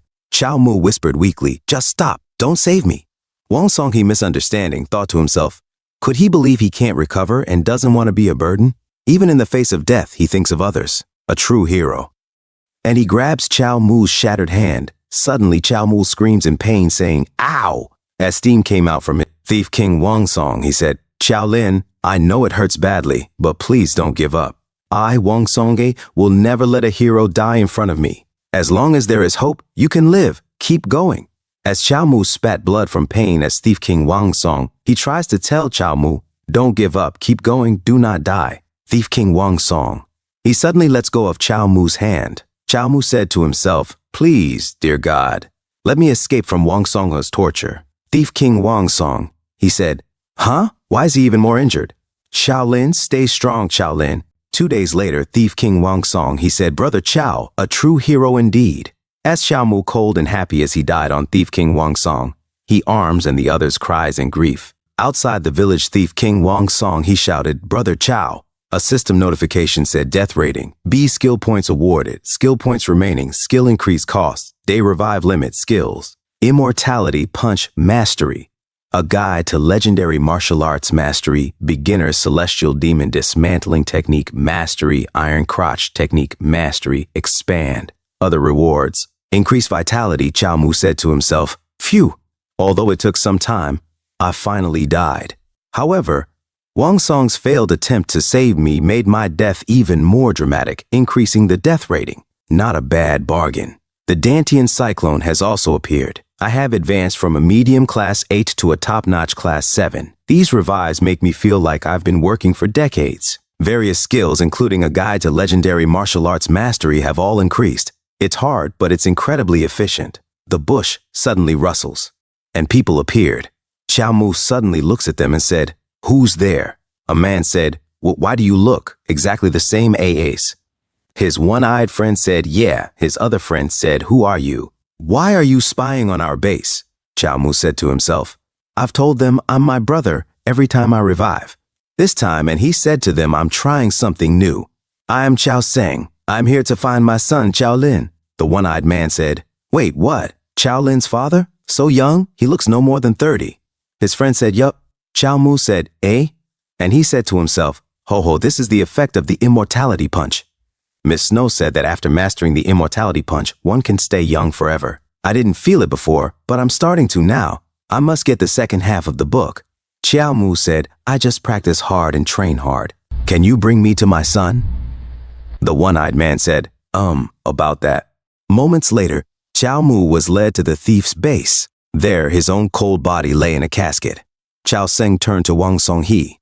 Mr. Wang, my son died as he wished. Please, don't dwell on it. For the living, life must go on. Wang Song He stared, speechless. Chao Seng declared with fierce determination, the Yan City Lord, Guo Yan, has killed 2 of my sons. I will go and kill him myself. Wang Song He, the Thief King, thought to himself, no wonder the Chao family is full of hotheads. Clearly it's the father who taught them that. Chao Seng then addressed him, Mr. Wang, I can tell that, despite being a thief, you harbor ambitions far beyond petty crime. Why don't you join me to discuss how we can confront Guo Yan? Together we'll fight for the people. Wang Song He looked at him, bewildered. This feels like deja vu. Meanwhile, Chao Mu, now observing as Chao Seng thought, as a top-notch class 7, I can take on Guo Yan myself, but his estate is full of guards and powerful allies. It'd be wise to secure some help. Wang Song, he thought to himself, Chao Seng is immensely powerful. If we could get rid of Guo Yan, it'd be worth the risk. but he's just as rash as Chao Lin. I need to calm him down first. He then spoke carefully to Chao Seng. I appreciate your insight, but to defeat Guo Yan, we'll need time. Charging into his estate will only get us killed. Chao Seng nodded. Take your time to think about it then. Come find me when you're ready. With that, he bent down, picking up Chao Mu's body. Wang Song, he was alarmed. Wait, what are you doing? Chao Seng replied, Didn't you say Guo Yan's men are scouring the city for my son's body, alive or dead? I'll send his corpse to them myself, so those dogs won't interfere with your larger plans. Wang Song, his jaw dropped. What? You're planning to send your son's corpse to Guo Yan? As they walked outside, he pleaded, Guo Yan despises your son. He'll hang his body on the city wall as a spectacle. Brother Chao will never find peace. Chao Seng smirked. Then my son's corpse is the perfect bait, isn't it? If Guo Yan leaves his estate to inspect it, we'll have a prime chance to kill him. Wang Song, he, thoroughly shocked, shouted, But that's your own son, Chao Seng replied calmly. Don't worry. If it meant killing Guo Yan, I'd gladly be the bait myself instead of my son. Wang Song, he blinked, overwhelmed. Be Brother Chao. I mean, Uncle Chao. You have my utmost respect. Resolute, he added, I'll arrange for Chao Lin's body to be handled by the finest doctors in town. Please, rest at our base while we handle this. Chao Seng nodded with satisfaction. Sounds good. Then he thought to himself, I've secured a helper and devised a solid plan for the assassination. Now, all that's left is finding a way to boost my death rating. In another scene, within the study of the Yan City Lord, Guo Yan received a pigeon carrying a message. Unrolling it, he thought, even the finest seers in the martial arts guild can't uncover anything about the Chiao family. Could it be that Chao Mu and Chao Lin were just two naive boys, pretending to have a whole family behind them? I nearly fell for it. At that moment, a soldier entered the room. My lord, we've located Chao Lin's corpse. A doctor from Panshan town found him floating in the river, the soldier reported. He recognized him from the wanted notice and reported it immediately. Guo Yan's eyes gleamed. Where's the corpse? Bring it to me at once. Shortly after, the soldier brought in a casket and opened it before Guo Yan, who looked down and nodded with satisfaction. Yes, this is indeed Chao Lin's corpse. The soldier continued. I've heard he died painfully under the doctor's care. Guo Yan's smile grew cold. Investigate this doctor. If he checks out, I'll personally have Chao Lin's corpse displayed on the city wall tomorrow. The next day, a guard shouted an order from the Lord. The city is going on lockdown. No outsiders are allowed.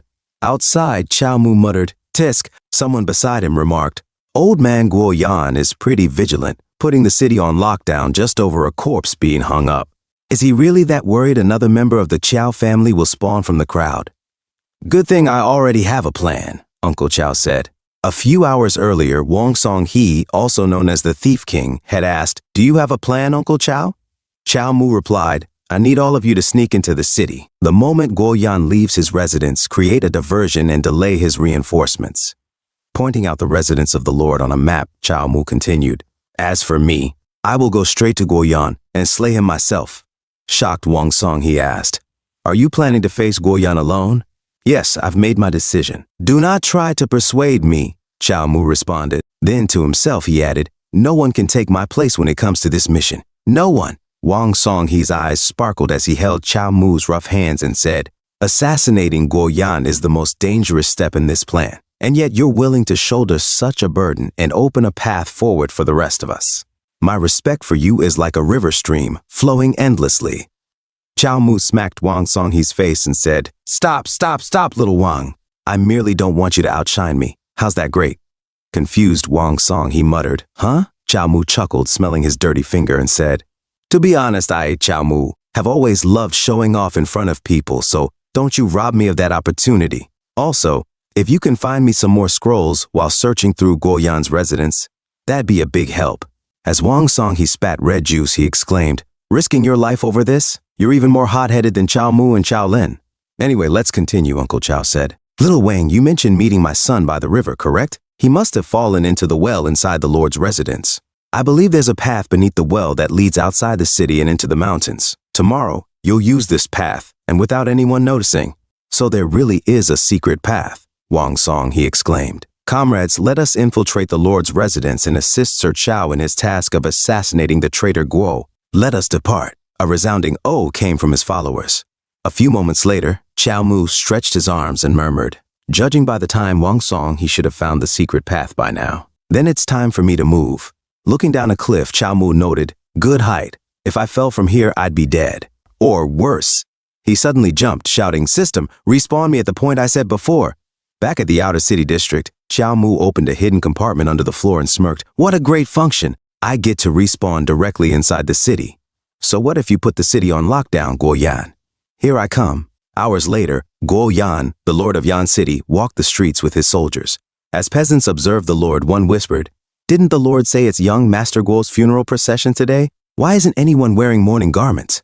His friend sighed. Yan City has been a mess for days. When will it end? Guo Yan shouted, open the casket and take out the corpse. A soldier kicked open the casket, revealing Chao Mu's body. The guard lifted the head of the corpse with one arm, shocking the crowd. Ew, who is that? What a horrible death he died. Doesn't look like young Master Guo, though, a peasant said. Another observed, he looks familiar, like the hero who struck down young Master Guo. Really? I heard the storyteller yesterday say that someone named Qiao Lin broke into the Lord's residence yesterday. Must be him. Watching the grim display, Zhang Lang muttered, this isn't a funeral procession but a parade. What a heinous thing Guo Yan is doing. This is a threat to everyone here. Even if there are other brave and chivalrous people in the future, they may not dare to move against him. A stout elder scoffed, hero? How on earth is this Qiao a hero? A well-dressed elder sneered, breaking into the Lord's residence in broad daylight and committing murder. He must be put to death according to the law of the Crimson Emperor. His execution is well-deserved. Nearby, a peasant shouted back, breaking into other people's residences and doing whatever he wants? Young Master Guo did as much, his friend added. Why don't you call that against the law? People are starving all over Yan City and the Lord hasn't done anything, another peasant chimed in. If we're talking about the law, he should be the first one to be executed. The elder's face turned red with anger as he bellowed, a bunch of disgraceful beggars. You dare talk about the law and insult the Lord? Beat them up. In an instant, his servants surged forward with sticks, striking the peasants. One peasant, gritting his teeth as he was struck, cried out, chasing away hungry civilians and locking down the city for petty revenge, driving food prices sky high?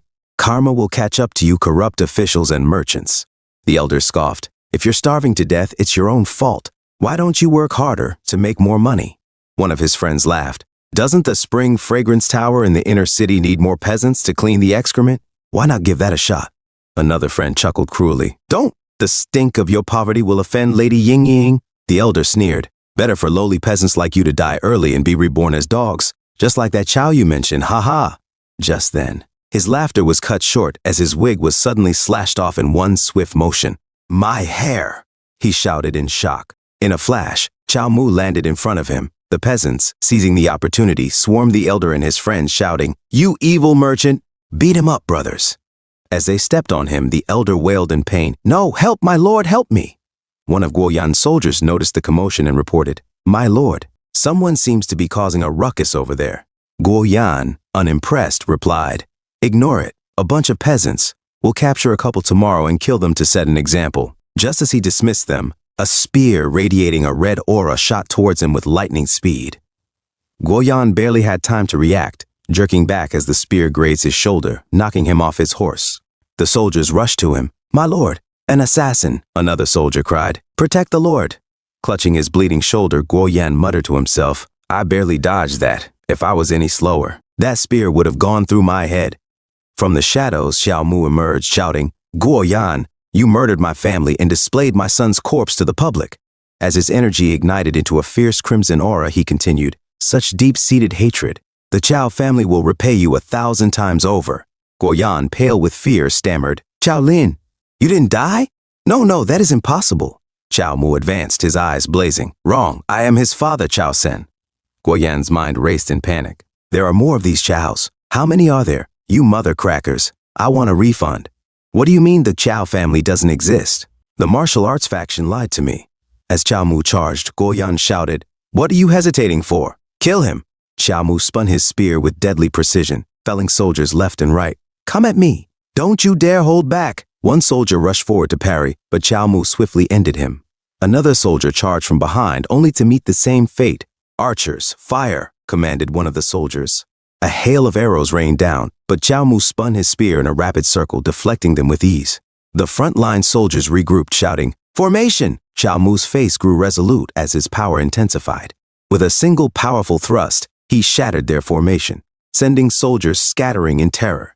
One soldier, trembling, cried out, "Who is this monster? He broke our formation on his own." "Why are you nervous? We haven't even sent out our strongest yet," Zhou Wen shouted to the soldiers. "Do not retreat. Keep fighting." A soldier, sweating in fear, responded, "Yes, sir." As Zhou Wen continued assisting the Lord of Yan City, Guo Yan, the Lord of Yan City, Guo Yan, thought to himself, "Damn it, is no one in the Chao family afraid of death? Why won't these mad dogs let go?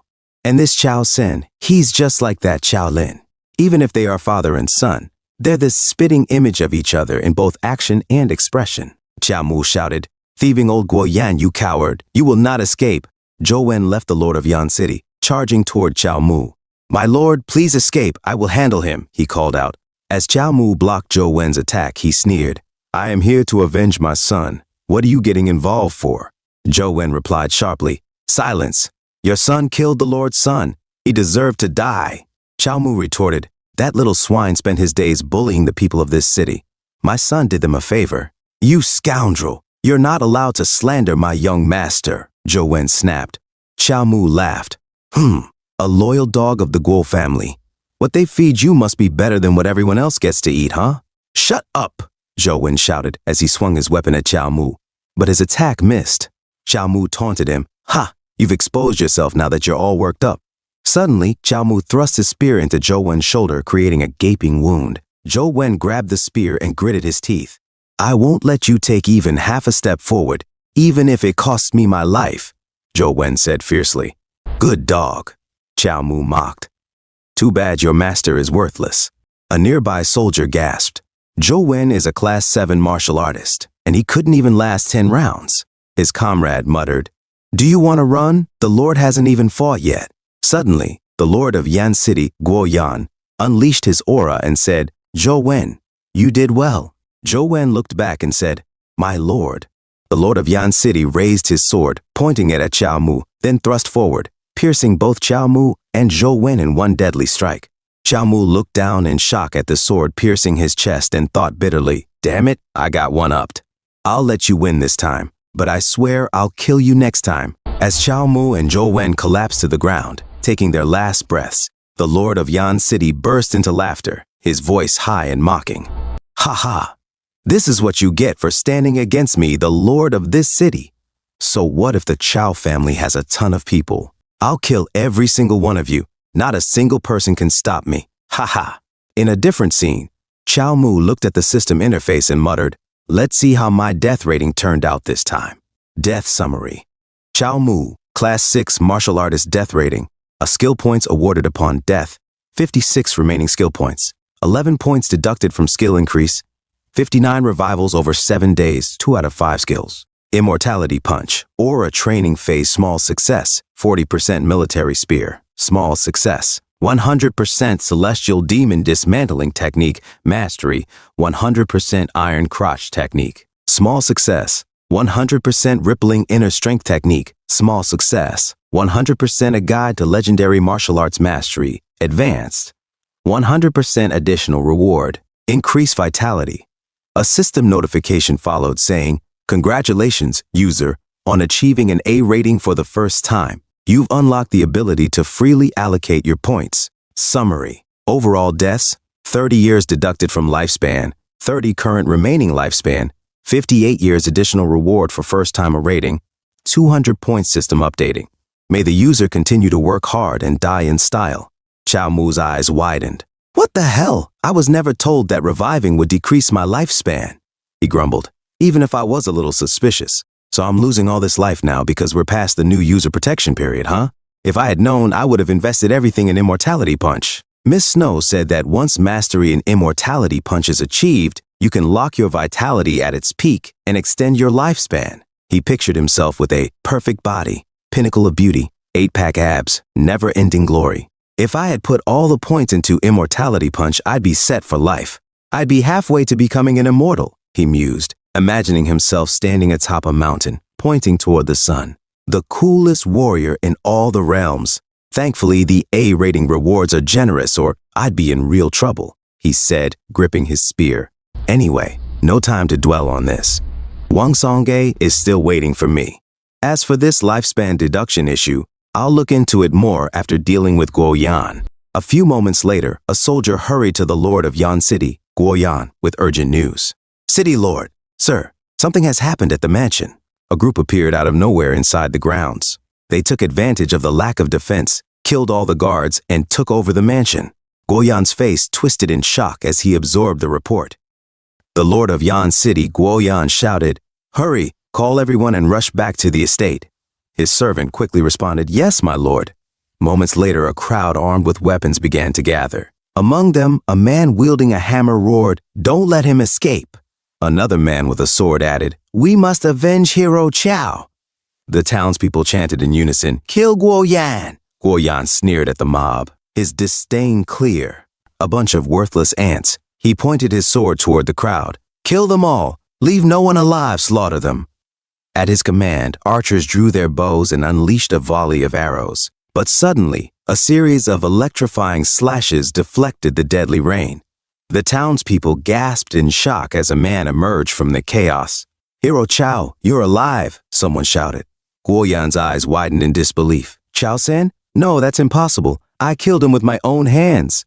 The man, now recognized as Xiao Mu, charged toward the soldier. "Guo Yan, prepare to die," he bellowed. The townspeople rallied behind him, shouting, "Everyone charge with Hero Chow. Kill Guo Yan. Take back Yan City." Amid the chaos, one of Guo Yan's soldiers, trembling, muttered, "Brother, the situation isn't in our favor. What should we do?" He turned, only to find his comrade had already fled, abandoning his armor and weapon. "This Chow, man or ghost, how are we supposed to fight him?" Another soldier stammered. "For the little pay we get each month, why risk our lives?" Someone else argued. A third soldier, disgusted, said, "The people of Yan City live miserably enough, and now the city lord wants to kill them? He's worse than a beast." "I joined Guo Yan's army to protect peace," another lamented. "If I slaughter innocents today, how will I ever face my parents again?" "Exactly," a shorter soldier added. "If he can betray Zhou Wen, who served him loyally for years, he won't hesitate to discard us too." Suddenly, another soldier snapped, "I'm done with this madness." Guo Yan shouted furiously, "No running! Get back here. Anyone who disobeys will be executed." But the soldiers ignored him, scattering in all directions. Guo Yan turned just in time to see Xiao Mu's spear hurtling toward him. He barely managed to block it. "This is your doing, Guo Yan," Xiao Mu growled. "Your greed and cruelty have brought about your downfall. Now, prepare to die." "You think you can defeat me?" Guo Yan roared, countering with a fierce slash that injured Xiao Mu. Xiao Mu staggered, his thoughts racing. Such powerful sword energy, how is he still this strong after being wounded? Guo Yan pressed his attack. "You've destroyed everything I worked so hard to build. I'll kill you. Every last member of the Chow family must die." With a brutal strike, Guo Yan slashed Xiao Mu's stomach and leg, sending him to the ground. "It's over," Guo Yan declared, channeling his energy. "Pure Yang sword judgment, die."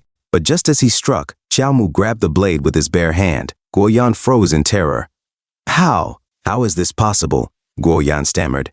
"Have you already seen through my sword style? No, we're not even 10 moves in. You couldn't have figured it out." Xiao Mu smirked. "If this were our first fight, maybe not. But this is our third." Guo Yan's face twisted in shock. "Third? Then you're not." His voice faltered as realization dawned. "You're not Xiao Xin, you're Xiao Lin." Xiao Mu didn't respond.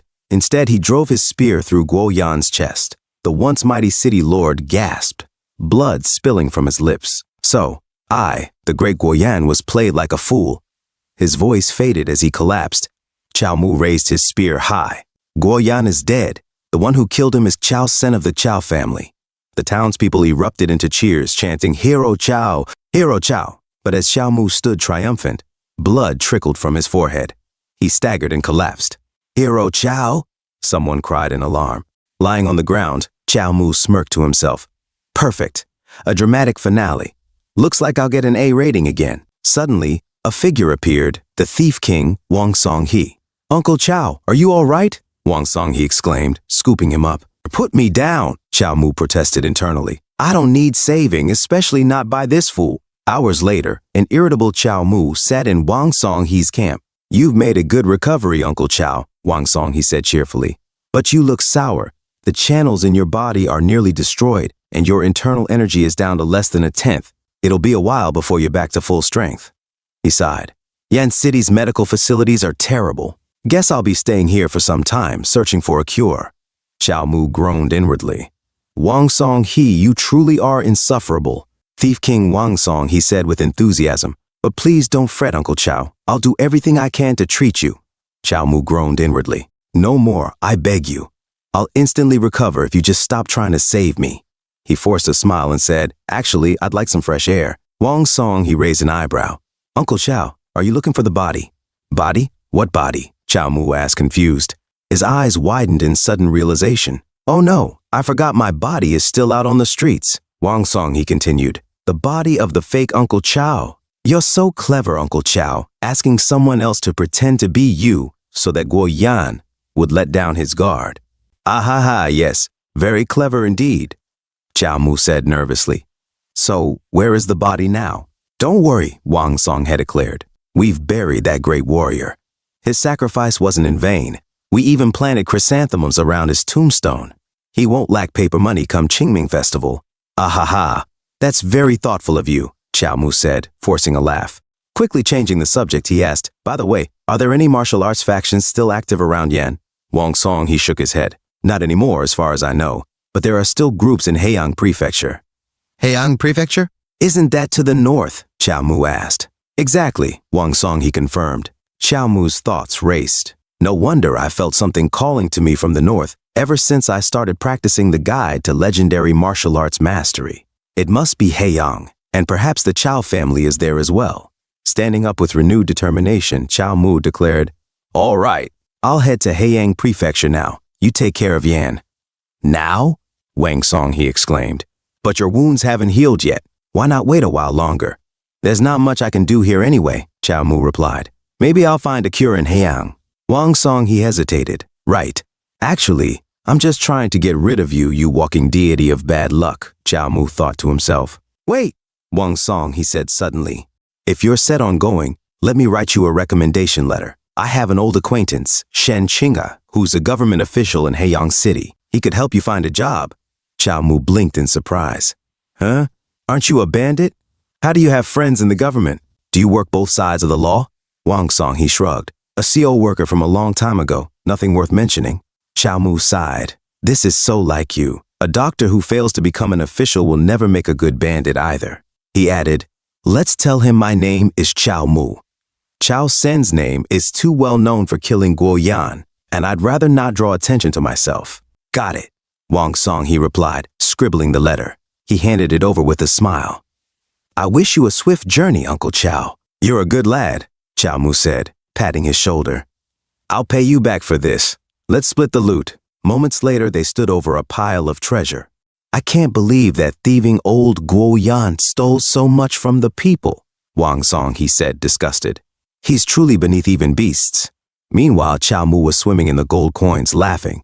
Aha! I'm rich. Wang Song, he stared at him, bewildered. Then Xiao Mu stood and said, Little Wang, take all of this. What? All of it? Wang Song, he asked, shocked. There are still many people on the verge of starvation, Xiao Mu explained. Use this money to buy food for them. They'll appreciate you for it. Yan City is without a lord now, but the government will likely send someone soon. If it's another Guo Yan. He paused. It'd be better if you were in charge instead. Use Yan as your base while you plan your next steps. Wang Song, he looked at him, moved. Uncle Qiao, you're truly a man of principles who cares not for worldly possessions. My respect for you is endless, like the ever-flowing river. Stop it, Xiao Mu muttered, embarrassed. It's not like I'm leaving empty-handed. He held up a book. This pure Yang limitless art is mine. Wang Song, he grinned. Good eye. Pure Yang limitless art is a top-tier technique among ancient martial arts. For real? Let me have a look, Xiao Mu said, opening the book eagerly. But as he read, his face turned pale. Uncle Qiao, Wang Song began hesitantly. You're already married with children, aren't you? I don't think you can use this technique. Xiao Mu stared at the text in disbelief. To practice this art, one must maintain their virginity. Abstinence leads to success. Ejaculation leads to failure. Note, self-induced ejaculation is also a failure. Xiao Mu slammed the book shut, gritting his teeth. Damn it, Guo Yan. Xiao Mu stared at the pure Yang limitless art book in shock. What do you mean I can't use it? I was in the body of a 15-year-old not that long ago. He frowned. I can't afford to lose any of my internal Yang if I want to practice this art. How is someone as vigorous as me supposed to endure it? Thief King Wang Song-hee, noticing his confusion, pulled out another book. Uncle Chow, why not try this mortal body transformation technique instead? Chow Mu raised an eyebrow. And what's that? Wang Song-hee grinned. It's a modern technique created by a legendary martial artist. The book has several levels, each increasing in difficulty. The early parts contain miraculous techniques that combine makeup, facial transformation, and bone shrinking methods. If you master it, you'll be able to control your body and change your appearance with precision. You could become anyone you want. Chow Mu looked intrigued. Isn't that just like the 72 transformations? He thought. The 72 transformations was a legendary skill that belonged to Sun Wukong, the Monkey King from the Journey to the West, allowing him to shapeshift into anything he wished.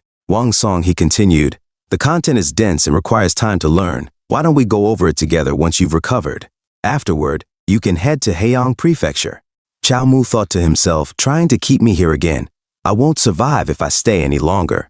He snatched the book and bolted, shouting, Mr. Wang, you've been a great help, and I'll repay you tenfold in the future. Farewell, Wang Song. He watched him leave with a hint of pride. Well, we'll meet again one day. I'll ask him to join my plan then. A short time later, Chow Mu arrived at a house.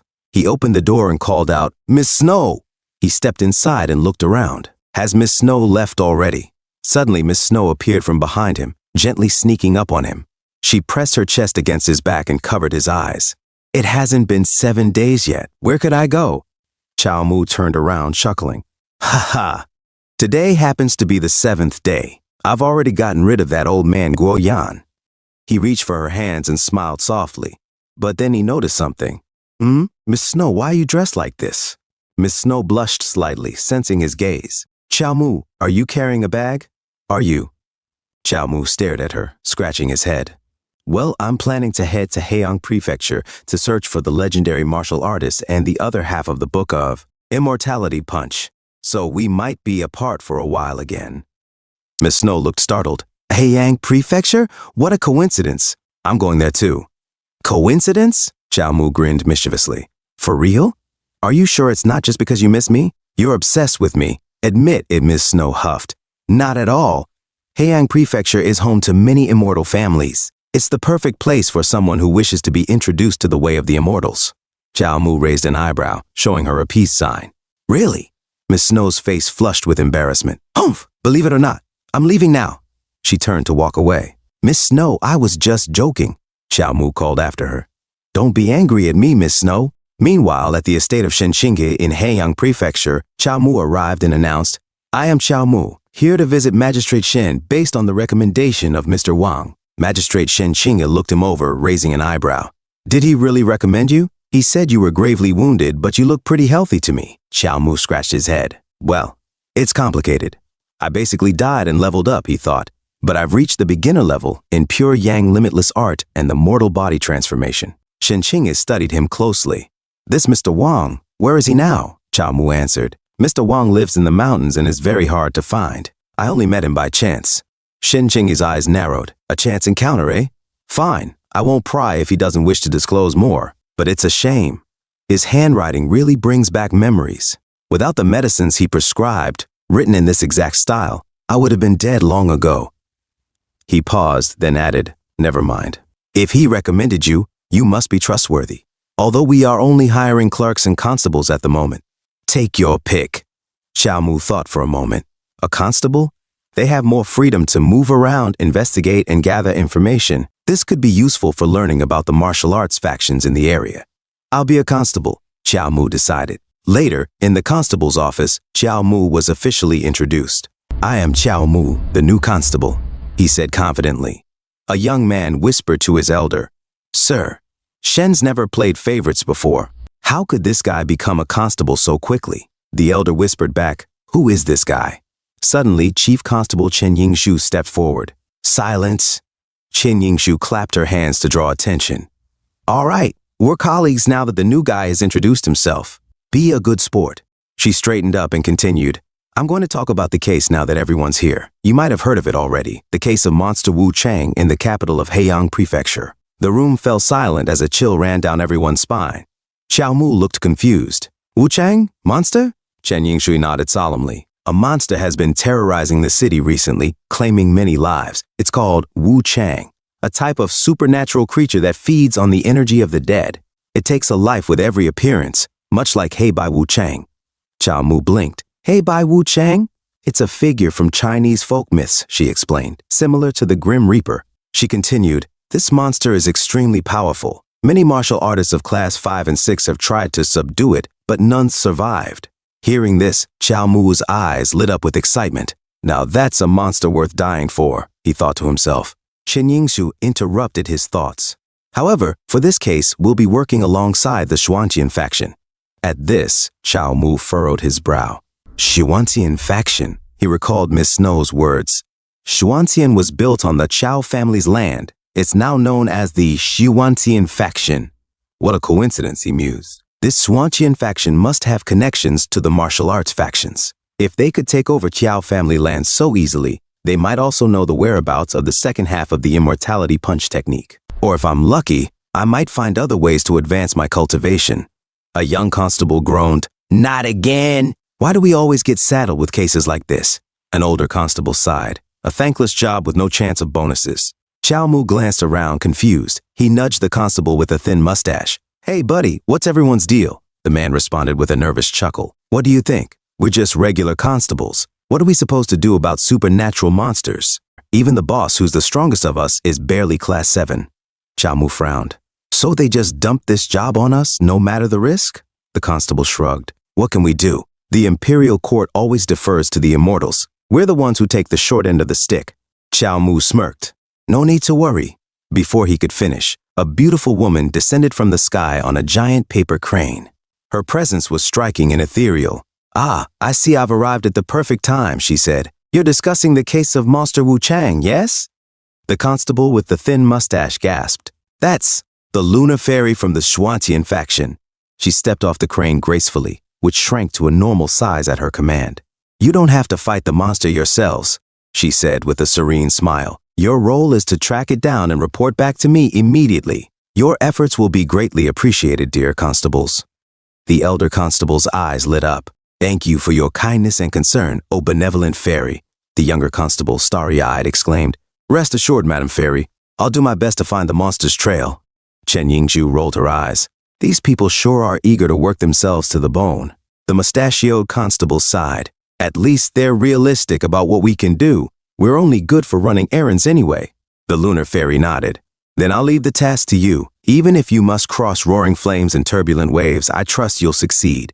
Chao Mu muttered to himself. Such a task would be nothing to an immortal. Why doesn't she just handle it herself? Are they trying to pull something on the imperial court? The lunar fairy elaborated. This monster feeds on the energy of the dead and often appears in places like hospitals or prisons where people are close to death. If you can't find its trail in those locations, you might consider using a group of dying people as bait to lure it out. The elder constable hesitated. Using people as bait sounds a BB. The younger constable added nervously, Isn't that too cruel? The lunar fairy tilted her head unfazed. They're dying anyway. Why not make the best use of them before they pass? Chen Yingshu scowled. What do you plan to do with the monster if we catch it? The lunar fairy smiled serenely. Heaven is benevolent. We'll take it back to the Xuantian faction for punishment. As a guilty creature, it will serve us for the rest of its days, repaying its sins. Chen Yingshu's face darkened. Benevolent, my ass. That thing has murdered countless citizens of Dayan and it gets to live among the immortals? Where's the justice in that? The law of Dayan is clear. If you kill, you must pay with your life. The lunar fairy remained calm. The law of Dayan applies only to ordinary people. Monsters and demons fall under the jurisdiction of the immortals. You, Chen Yingshu began, furious. Chao Mu raised a hand, interrupting her.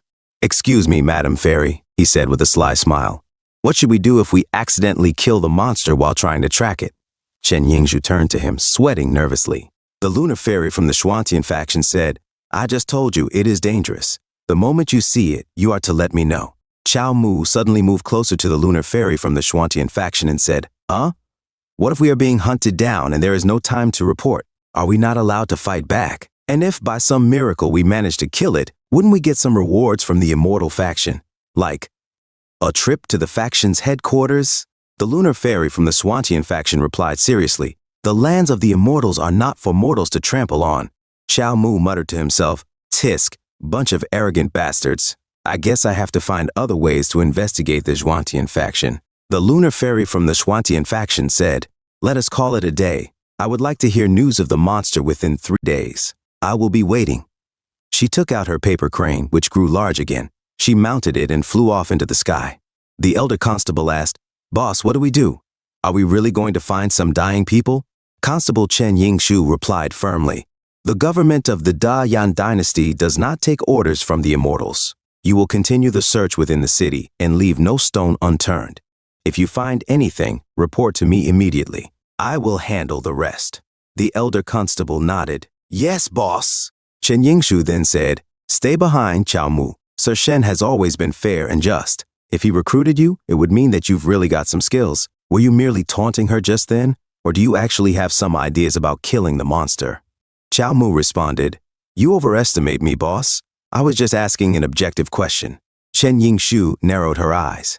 "Really?" "Of course," Xiao Mu replied. Chen Yingxi said, "Fine. You are to join the search for clues." Xiao Mu grinned. "Yes." To himself, Xiao Mu muttered, "A monster that feeds on the energy of the dead. Why don't I try dying myself?"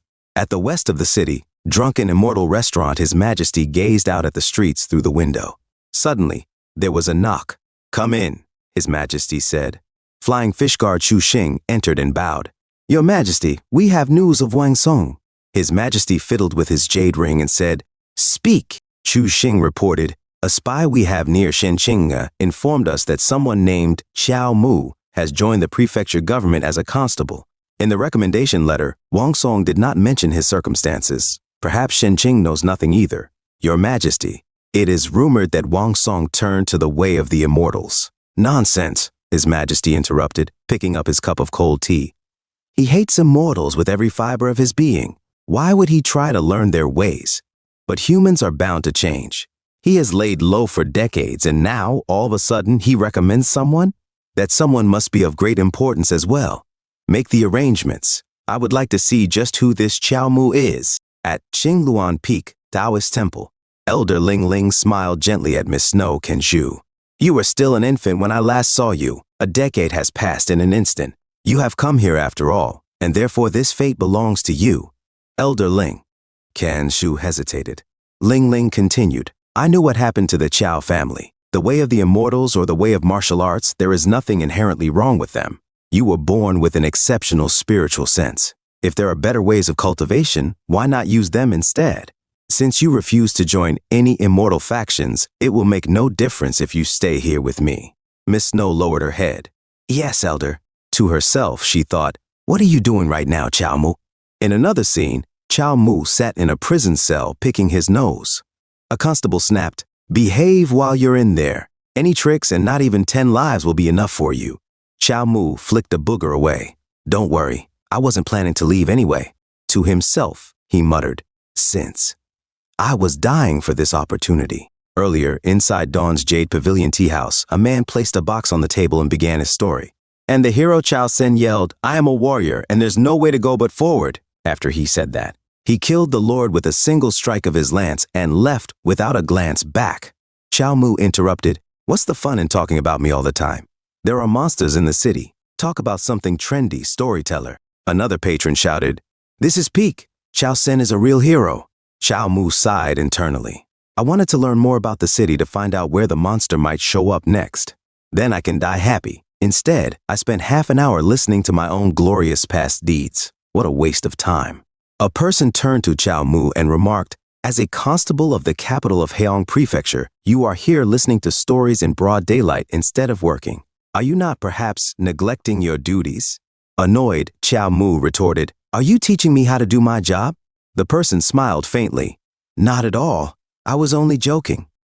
Xiao Mu observed the two men in front of him, his gaze sharp. This is no ordinary guy, he thought, eyeing the confident demeanor of the man speaking. I can tell he's a big shot just from the way he carries himself. And the guy behind him hasn't moved an inch, yet his aura is oppressive. Definitely a martial arts master. Feigning indifference, Xiao Mu yawned and said, "How do you know I'm not already on a case? If you like minding other people's business so much, why don't you go tell the emperor what to do while you're at it?" Flying fish guard Chu Xing bristled at the comment and stepped forward. Insolent, the man raised his hand, stopping Chu Xing in his tracks. With a smirk, he said, "Quite the sharp tongue, my friend. I'm curious, what's your opinion of the current emperor? What kind of man is he?" He casually opened his fan, his eyes gleaming with interest. Chao Mu's thoughts swirled. What kind of man? The kind that's better off dead. He resisted the urge to grin. I haven't even had the chance to carry out my plan to assassinate the Emperor of Dayan yet. He recalled how he had waited in vain for the Emperor's convoy to pass through the city of Yan. Spotting a poster nearby that read, "Silly dog," in bold letters, Chao Mu's irritation flared. I killed Guo Yan, and they didn't even put up a wanted poster for me? I was hoping the court would execute me for that. An idea sparked in his mind. These people might be local officials. If I curse the Emperor out right in front of them and get executed for it, my death could cause an uproar across the empire. With that, Chao Mu suddenly laughed aloud, catching everyone's attention. The current reigning emperor? Now that's a ruler for the ages. The crowd fell silent, heads turning toward him in confusion. The man with the fan tilted his head, intrigued. Is that so? Aren't you giving him a bit too much credit? Not at all, Chao Mu said, his voice loud enough to draw more attention. Look at his reign title, Yonghe, meaning eternal peace. The emperor didn't even put up a fight against the immortals. All he does now is lick their boots. He flashed the fakest smile he could muster, giving an enthusiastic thumbs up. If that's not eternal peace, I don't know what is. He even winked for dramatic effect. Flying fish guard Chu Xing stared in disbelief, his thoughts a whirlwind. How dare he call His Majesty a coward? The man with the fan, unperturbed, said, but the immortals are an overwhelming force. Not even the legendary martial artists could stand against them, and an army of 100,000 was utterly destroyed. Perhaps the emperor is looking at the bigger picture and making necessary compromises? Chu Xing trembled with barely restrained fury at the suggestion. Chao Mu raised an eyebrow, his tone dripping with sarcasm. Ah, so you mean the emperor has some grand plan he's keeping secret, right? But let's face it, compromises are unavoidable when you're not strong enough. There's a big difference, though, between retreating to regain strength and caving to every demand. His words hit the man with the fan like a blow, his expression momentarily stiffening. Chao Mu pressed on. Half of the city of Yan is unlivable. People have no choice but to steal just to survive. He pulled out a dirty handkerchief and bit it theatrically, tears streaming down his face. The Lord knew and did nothing, and the imperial court was no better. He raised his fist and shouted, "Justice!" The crowd began to murmur, their attention firmly fixed on him. The emperor claims to rule by the mandate of heaven, Chao Mu continued, his voice rising. But that only implies one thing, that the people are no better than livestock to be sacrificed whenever the immortals demand it. The civilians are suffering, and the imperial court does nothing. How many other cities are suffering just like Yan? And this is the so-called son of heaven, claiming to be above all men. Chu Xing, unable to hold back any longer, slammed the table. This is outrageous, completely preposterous. Chao Mu turned and pointed at him with a mocking grin. What's got you so worked up? Everyone knows the emperor does whatever the immortals say. He even set up residences for them in every major city. The favoritism couldn't be more obvious. Shut up, Chu Xing bellowed, trembling with rage. How dare you insult His Majesty? Make me. Chao Mu shot back with a smirk. The emperor is nothing but an immortal bootlicker. A murmur spread through the crowd. Someone finally spoke, their voice tinged with awe and disbelief. Where did this guy come from, with the guts to insult His Majesty so boldly? An elder in the crowd chuckled, shaking his head. Now this is far more thrilling than my usual tea time stories. His Majesty narrowed his eyes, thoughts swirling. He's making this way too obvious. Did he realize who I am and is doing this on purpose? His mind drifted to the past. Perhaps this is how the former Minister of Justice, Wang Song, felt as well. Wang Song willingly chose death, hoping the late emperor would understand that he could never yield to the immortals. He sighed inwardly. And now, the world has turned out exactly as he predicted. And this man, he's the one Wang Song recommended. A sudden thought crossed his mind. In some ancient Chinese dynasties, capital punishment was only carried out between the autumn equinox and spring. Does he know that too? Flying fish guard Chu Xing, still seething, pointed his sword at Chao Mu. By the laws of Dayan, those who ridicule His Majesty in public will be arrested and beheaded in the fall. His Majesty glanced at Chu Xing, amused. Even Chu Xing, usually so composed, has lost his cool. This man is remarkably skilled at provoking people. He shifted his gaze to Chao Mu, studying him. And why does he seem so eager to die? Xiao Mu stood firm, his voice unwavering. I stand by every word I said. If there's punishment, let it fall on me alone, no one else. His Majesty suddenly snapped his fan shut, his expression unreadable. Drop it, he commanded, his tone sharp. Chu Xing hesitated, lowering his sword as His Majesty turned away. This man understands nothing of the nation. He's just flaunting himself for attention. I'll take my leave now. Farewell. Xiao Mu's jaw dropped, his thoughts racing. What? I've even washed my neck for this occasion, and you're just going to let me go? The Emperor coughed softly. Cough, cough. Chu Xing immediately rushed to his side. Your Majesty, are you all right? His Majesty waved him off. I'm having a little trouble breathing. Xiao Mu clenched his fists, mentally screaming, No, don't leave. I could have cussed even harder. Suddenly, a soldier burst into the scene. Who here is Xiao Mu? Xiao Mu's hand shot up with wild enthusiasm. Me, that's me. The soldier's expression hardened. Someone reported that you dared to insult His Majesty in public. Come with me or... You're arresting me, right? Xiao Mu interrupted, practically bouncing. Come on, I won't resist. A short while later, in the prison cell, Xiao Mu leaned against the bars, addressing the guards with impatience. Brothers, when are you killing me? Are you really waiting until fall? That's way too far off. You can't waste tax money like this, just do it now. And make it a big deal, all right? I like crowds. One of the guards stared at him, baffled. Who else begs for death like this guy? Does he think someone's got his back and that we can't actually kill him? His companion shrugged. What kind of backing lets you get away with cussing out the Emperor? Frustrated, the first guard smacked Xiao Mu's hands through the bars. I told you to behave. Everyone here's on death row. Don't even think about escaping. Xiao Mu settled down on the pile of hay in his cell, muttering to himself. Death row, huh? Perfect. This must be the right jail. He glanced around the dim, damp cell. If that monster is drawn to the energy of the dead, this is where it'll show up. From the corner of the cell, he heard a raspy coughing fit. He turned, startled by the sound, but froze in shock as his gaze locked onto a pair of glowing green eyes. A massive cat emerged from the shadows, its fur sleek and black. It stared directly at him, unblinking. Then, in the eerie silence, it let out a soft, almost delicate meow.